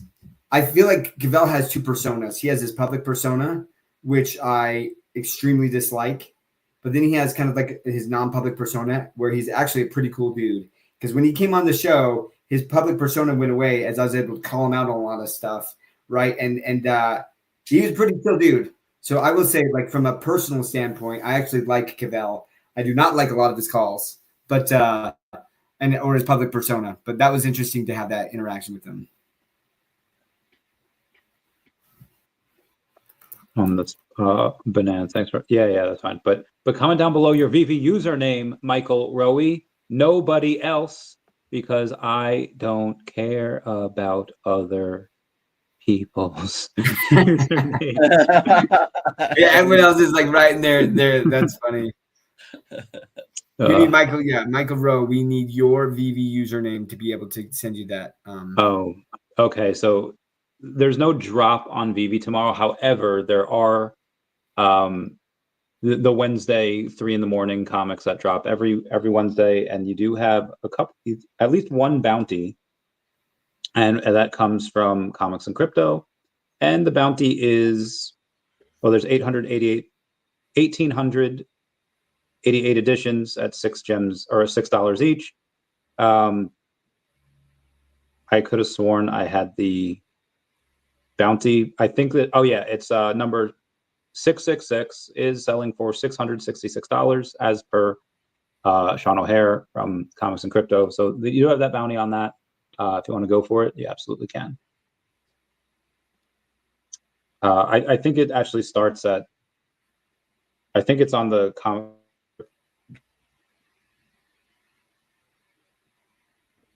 Did he freeze for you, Rain? Yeah. Okay. Is that better? You froze for a second. Okay, we're back. You got it. But yeah, I can't wait for that. I will be very excited. Then we have Fantastic Four, a couple drops. Then that Flexi drop on the 10th. We have one hide on the market. Has anyone else been able to go in, and because there's only one there, it's for $10,000. Obviously, nobody's buying that. Poolside. Bye. Poolside. I haven't heard that name in a while. Apparently, Brittany. Last lunch, some girl, Brittany. Apparently, she knew him. I wanted to get him on the podcast, but he was too shy. He was not. It's not doing that. But yeah, that'd be tough. That'd be tough to do that. I agree. But one time when I was doing my taxes, and looking through my VeVe transactions, I did see that Poolside had bought one of my collectibles, and it was a great day for me. I felt like I was a part of history a little bit. Nice. Good for him. Good for him. I'm waiting on a couple things to happen. I'm also waiting on our special guest, which I don't know if he'll be here or not. If he is, I mean, what time do you want to keep this going till? Because there's a chance that he just doesn't come. I mean, I could go till 10:30 Eastern, so I can push it another 30 minutes in. My freaking gymnastics class got canceled, man, at the last moment. I'm so bummed. So bummed. My new lady friend is a salsa dancer. Well, she's not. She takes a lot of dance classes and she does salsa. I don't know how to dance normally. I mean, I can do the, but I can't do the normal. Do you dance? Yeah. Like, I've done some break dancing and things, and like I have some rhythm, but like, can I do the salsa? I need to learn it. Like, I've never taken dance lessons or anything like that. And so I did date a girl from Mexico, right? And she loved going to dancing, like, and I was just like, I'm out, man. Like, I can't. I've never really tried it. It looks amazing though. Like, it does look like a lot of fun. So that's something that no, he's vegan things. He's a straight up G doing flips. Like, what was the most impressive move that you've done in gymnastics? The most impressive move that I've done,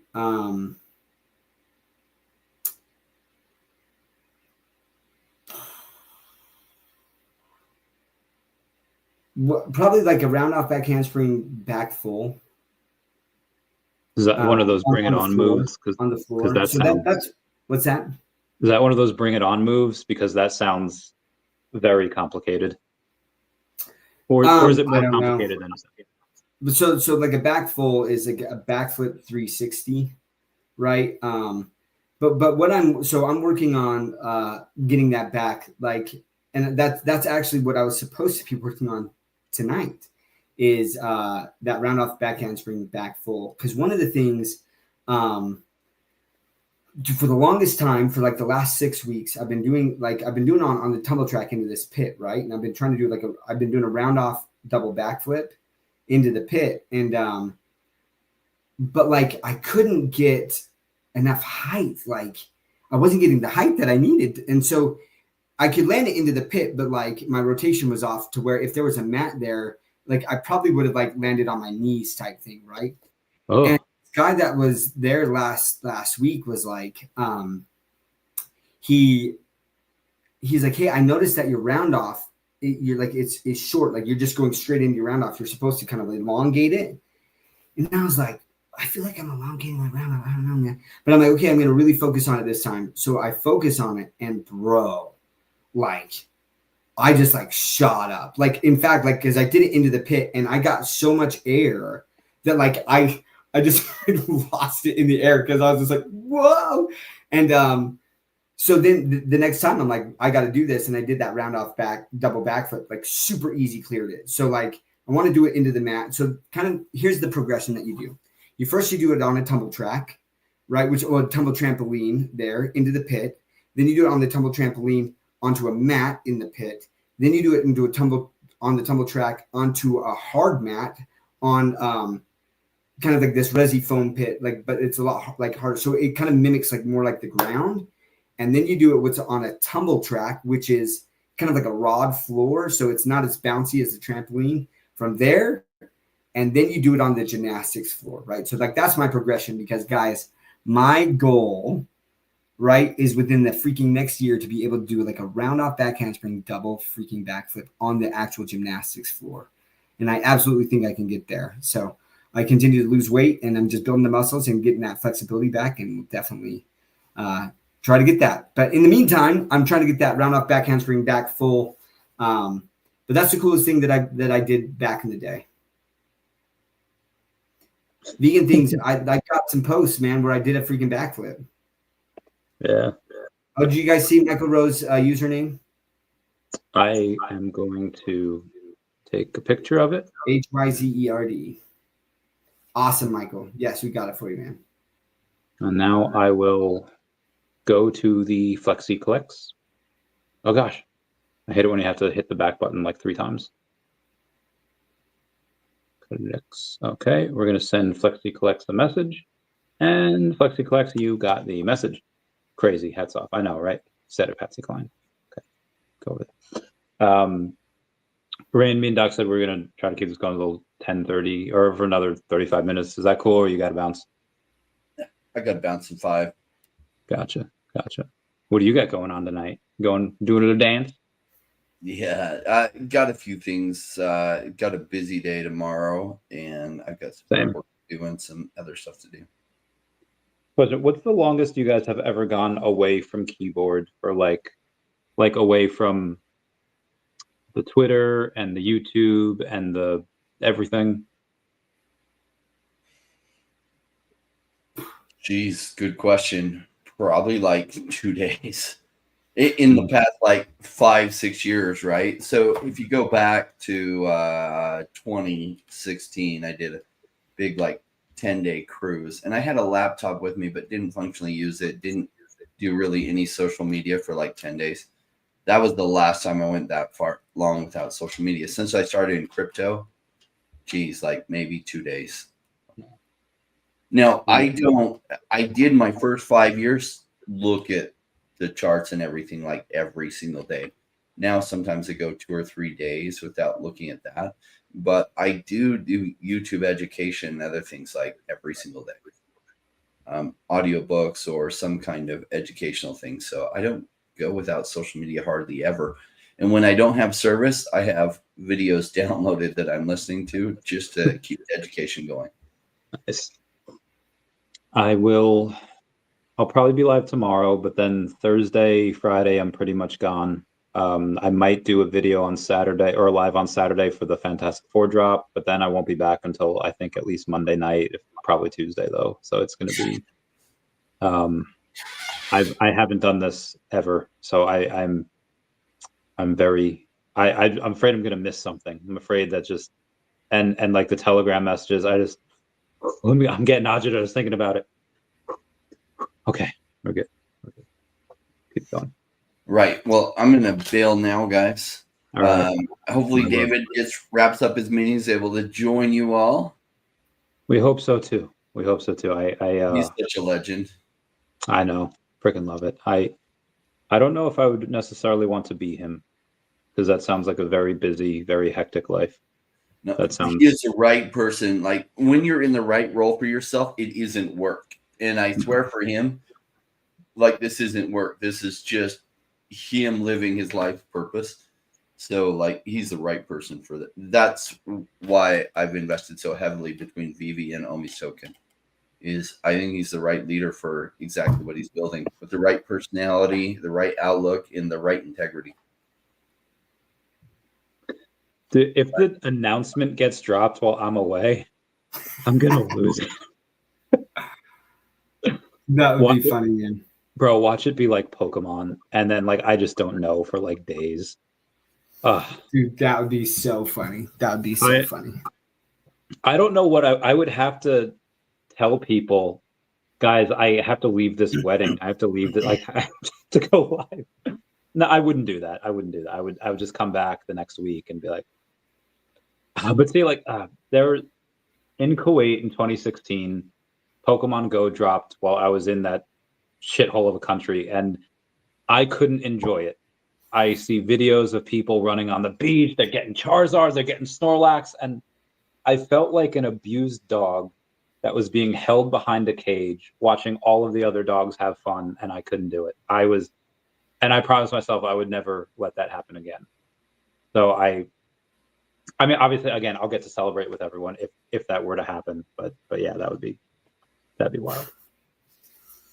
Oh, so wait, so here's my video, bro. Here's my video of we're gonna show this here. Oh yeah. I'm trying. There we go.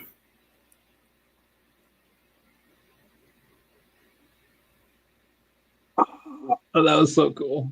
So that's where like on that one, like I would have stuck. If there was a mat there, I would have got that. But anyways, yeah, like it's been fun, man. It's been fun getting back into gymnastics. You got, how high did you get? Can you like measure that with pixels and where you were and be like with pixels? Let me see. I mean, that's definitely probably about 8 feet high. That's not super high. I feel like that's so high. But like I can do better, right? Like that was the first time after realizing that, and so now it's just kind of honing the technique again and getting my set off better, which I was really excited to do tonight. Like it's gonna work on that and then work on doing on the floor. Because here's the thing: is a lot of my videos that I've shown like it has just been me on like the tumble track or something like that, with the exception of my standing backflips, which I've done on the ground. But like I was gonna actually do it on the like gym floor. Like I mean, even just if it was some round off back handspring backflips. But yeah, with the goal of doing a round off back handspring backflip 360 or the back full, kind of onto a mat and having a spotter there at first to get comfortable with just like the motion. But yeah. Yeah, I am old, man. I'm freaking old as dirt, dude. I don't look it. In fact, anyone that I've talked to, they are pretty far off on my age when I have them guess the first time. I'm getting pretty old, man. I'm 34 and I would trade bodies with you in a second. Randy, I think that you've abused your body a lot more than me in some aspects. I think my liver is doing a lot better. I'll just say that. Not the liver. Yeah, that too. Vegan things. I'm much older than that, bro. The drinking a lot, and then just every now and then when box, just take a liver shot. Like, oh god, that is I would rather get punched in the face 50 times than take one liver shot. Because have you ever taken one?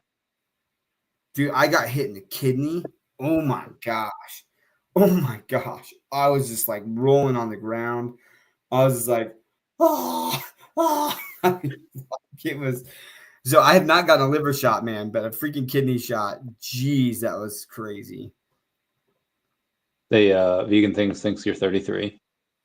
And Omi Child says I'm your age, doc. We'll see. That's 41. Nice. Cool. No one's hit it yet. But I'm not 66, Troy. I'm not that old. I'm not that old. Yeah. I don't. So that's going to get to a very inappropriate. We'll save that for another time. Or I'll tell you off camera if we go to like 12:20 or I'm sorry 10:20 and he's not here. It's like okay, we'll end it then and then get 5. Yeah. Because I want to chat with you for a second off stream. Anyways, yeah. I love these guesses. No one's right so far.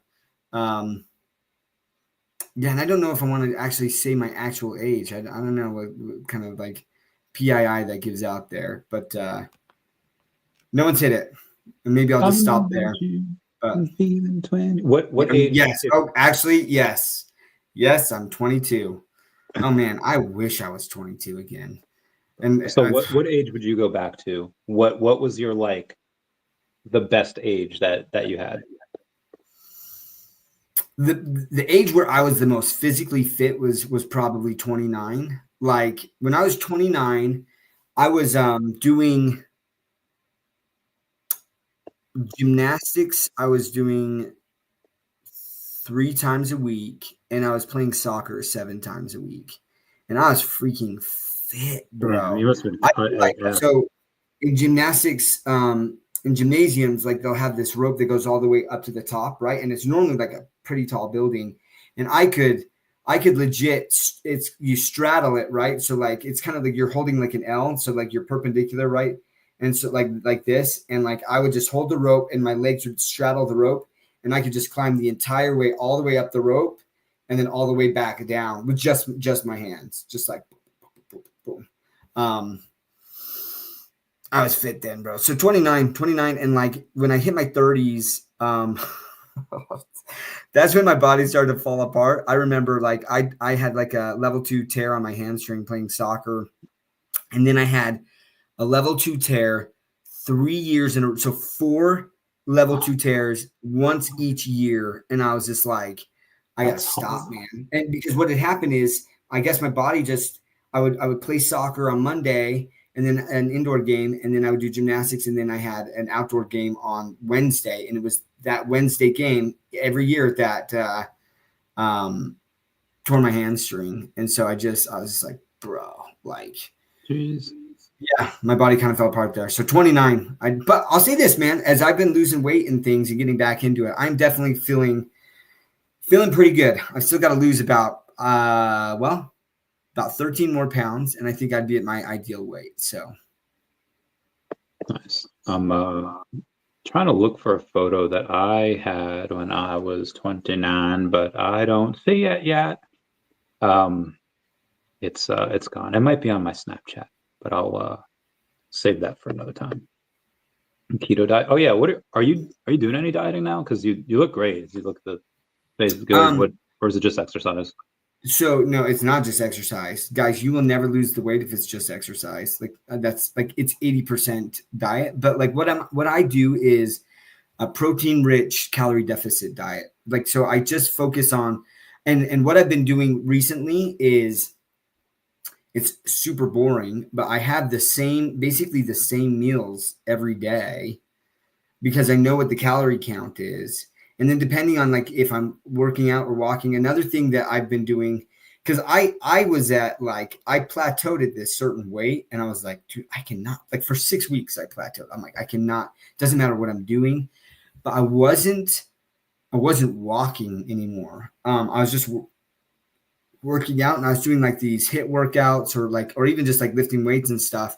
And so what I started doing is there's this route and it's about like a 4.5 mile walk. But like at least over half of it is uphill at a pretty steep one. And so like yeah, man, as soon as I started doing that again, I started dropping weight. So like, that's my plan is I'm going to continue to just make sure that I'm throwing like that walk in at least twice a week as I'm doing the workouts and stuff. And that has been so helpful to me kind of losing the weight. And like the frustrating thing is I still just can't get enough protein like in my diet. Like how many grams are you taking a day? Well, I'm supposed to be taking about like 160 grams of protein.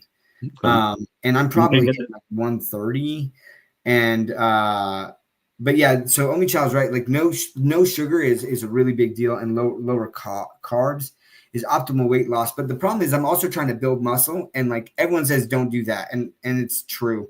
That's one of the reasons I plateaued is because what happens is I'm breaking down the muscle, right, and then I don't have the carbs and stuff, and so then my body is like, well, I need the energy, and I'm just gonna eat the muscle that you just broke down, you know, and so like. So that's when I was just like, you know what? I'm just going to focus real quick on getting down to the weight that I need to get down to. And then from there, kind of working on the building of muscle again. So, which would be fine because the way I was like I call it dieting. It's really just eating more healthily. Like I used to be such a snack dude. I would eat so much junk food every freaking day. Like I love candy. In college, I had like Doc's Candy Corner, and like in my room, it was just this corner with so much freaking candy that people would come in and just like grab all the time. I can't believe I didn't have more cavities than I did. But anyways, I just loved it. But one of the biggest things was I just wasn't eating enough protein, and so I would get hungry all the time, and I'd eat these empty calories, right? And it just was bad, man. And like I just sat at a desk all the time, and so now I've started going walks a lot more, and then just like lifting weights, and then just my calorie deficit, watching what I eat and being more cognizant of it, has been so helpful, man. And like I'm down about 35 pounds since the beginning of this year. Sheesh. Yeah.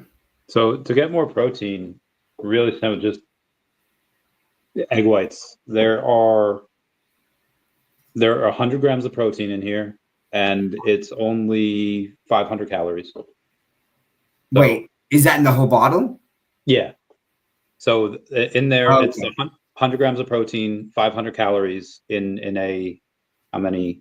Dude, you know what? I'm gonna do that because really, I've been like for breakfast. Typically, what I do is I do 3 eggs, and then I have a protein shake, and that's like my breakfast. But I think that I should probably just switch to egg whites because that's gonna give me a lot more protein. Well, yeah, I mean, 3 eggs is not really a lot, even if you're doing whole. Like I had 7 this morning, but they were 4 egg whites and 3 yolks.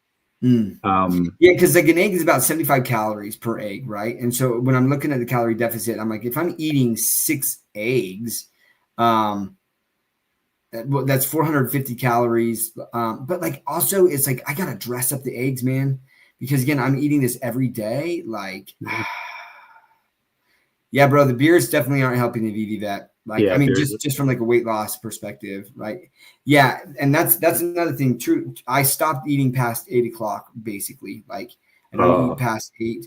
And like I don't need to. Like, I drink a lot of water. Like, I'm always drinking, right? Like, in fact, like I start the show and like around this time, like I have these protein bars that I really like. These G2G protein bars. 300 calories, which isn't great. And it's only got 18 grams of protein. But it's just something different. Like I try to mix it up a little bit so I don't get super bored. Because I will say right now, like the eggs, I'm getting bored of eggs, man. I love eggs. So in 2020, right? So I had a nice 29-year-old body. Let's see. Let's try this. I see it. I see the horseshoe. There we go. It's coming along. Damn, you're more jacked than I am. Which is fine. I haven't worked out in like a year, so that makes sense. I would hope so, bro. I've been working out a lot, man. You haven't worked out a year and you're more jacked than me. I've hurt my feelings. I hit it so hard for like 20 years, and then just it's crazy how just 1 year. That's like that Hillary Duff song. In a moment, everything can change. It's like, oh, you're so right, Hillary Duff. She's got a song for everything, bro. Your knowledge of like the most obscure things is pretty incredible, actually. Who's called Hillary Duff obscure? Hillary Duff, dude. Sure. I haven't thought about Hillary Duff in like 20 freaking years, man. You just like whip that out. Like, I don't even know. Is she still, wasn't she like, is she still a singer or like what happened to her?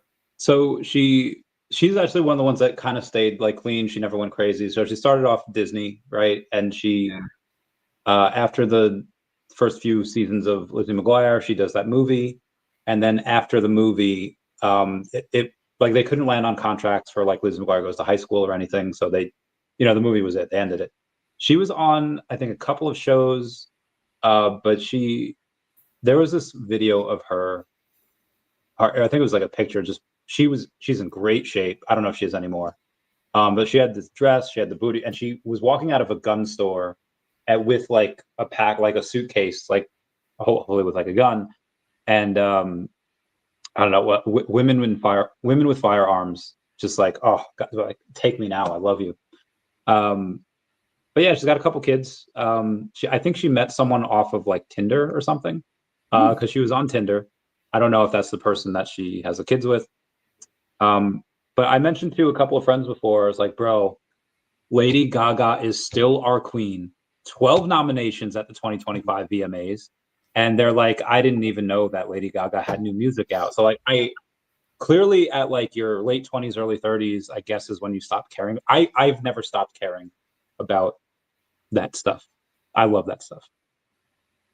Dude, Lady Gaga, she's phenomenal. She is. I'm reading Digital Vibes there. I think he's got a thing. I did just buy the 000 Oikos Greek yogurt. I have some of that in my fridge right now. So you just put it in a blender, I'm guessing. Is that like is how you're mixing that in? I haven't tried that actually. But that's something I appreciate these ideas. This is something like I'm trying to try 40 to 50 grams. Yeah, man, that's what I need. Because that's one of the biggest things is actually if I'm eating enough protein, then even as if I'm at a calorie deficit, that's when it really does go after my fat stores, right?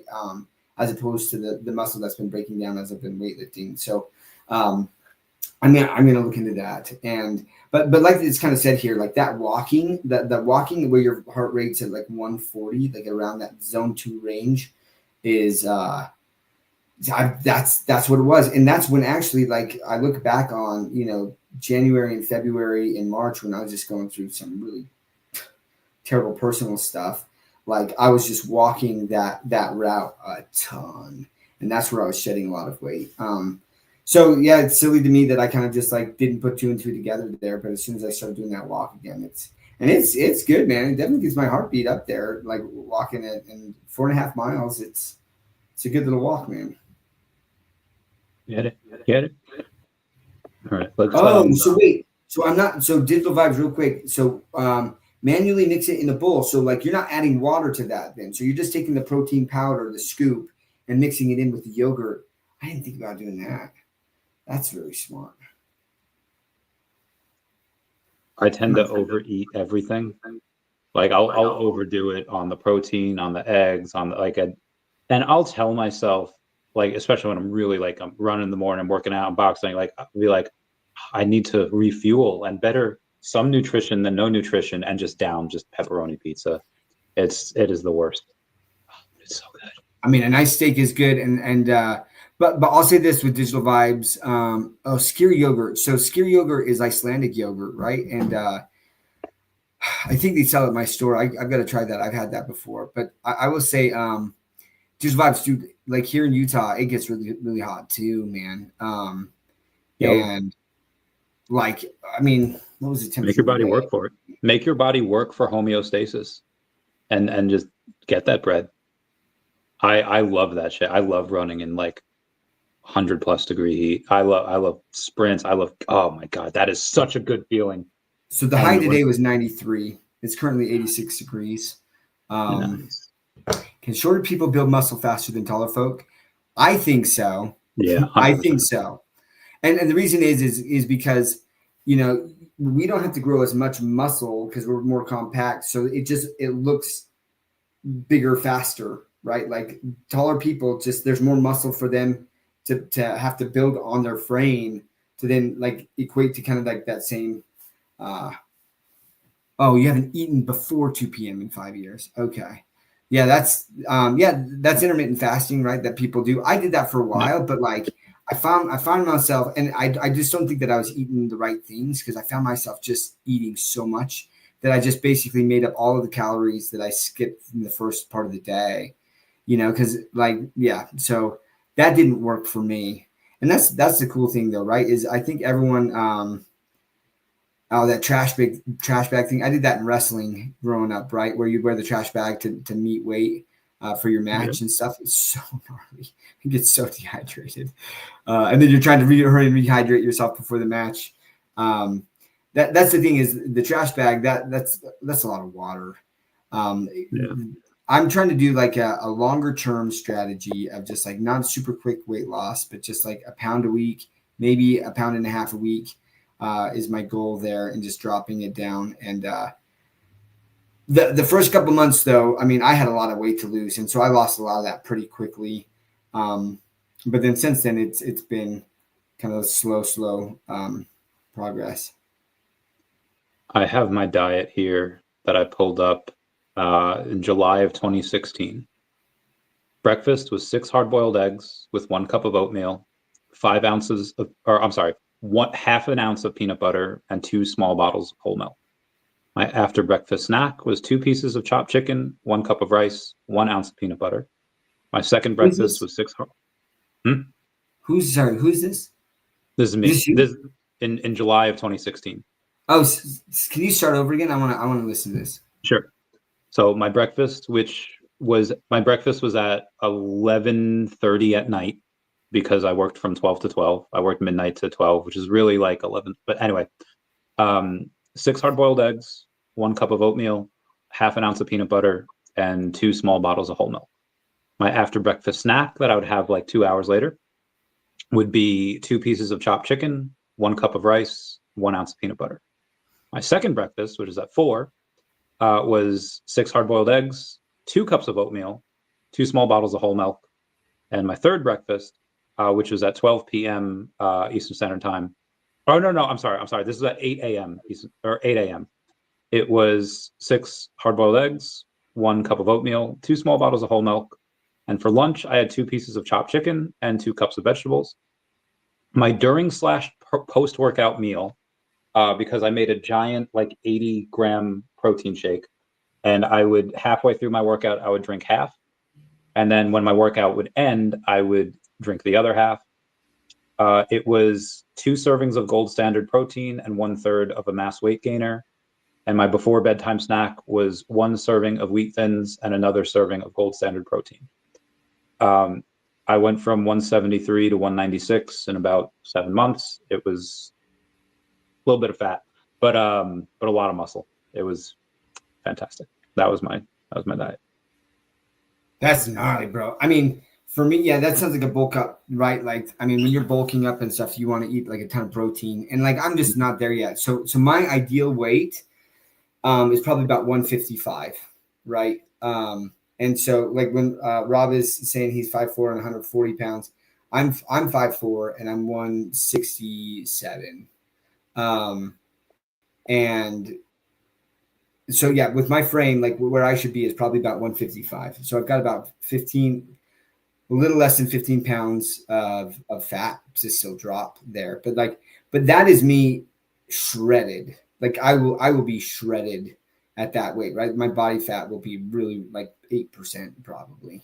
And that's, I want to get there, man. Like I want to get there. I want to get to that kind of shredded, just to see how it is and see what it's like to maintain that. Right. But, I know like I said, my routine is, so Mondays I have, a personal training session. Tuesdays, I typically do adult gymnastics and I play pickleball in the morning. Wednesdays, tomorrow morning, I got to wake up at 4:45. I get to the gym by 5:15 to go work out with my buddy for an hour. Thursday's kind of like a rest day. Friday, I do a workout at work. And then Saturday, I do gymnastics again. And then Sunday is another rest day. But during those days, so Sundays, I guess, when I say rest day for my muscles, Sundays and Thursdays are typically when I'm doing that like 4.5 mile walk. I had a job at a tropical smoothie, and Sundays were the best because you get a free meal while on shift. So if you do a double, you get 2 free meals, and if you buy another meal while on shift, it's half price. So I could literally get 3 meals for the price of 1. It was amazing. Let us talk off camera for a little bit. While we have a couple of minutes, we will maybe get our guest on next time. Okay, everyone. Cool. Hey, this was fun, guys. It was fun kind of chatting about other things too. Yeah. Bye-bye. See you, Ashley.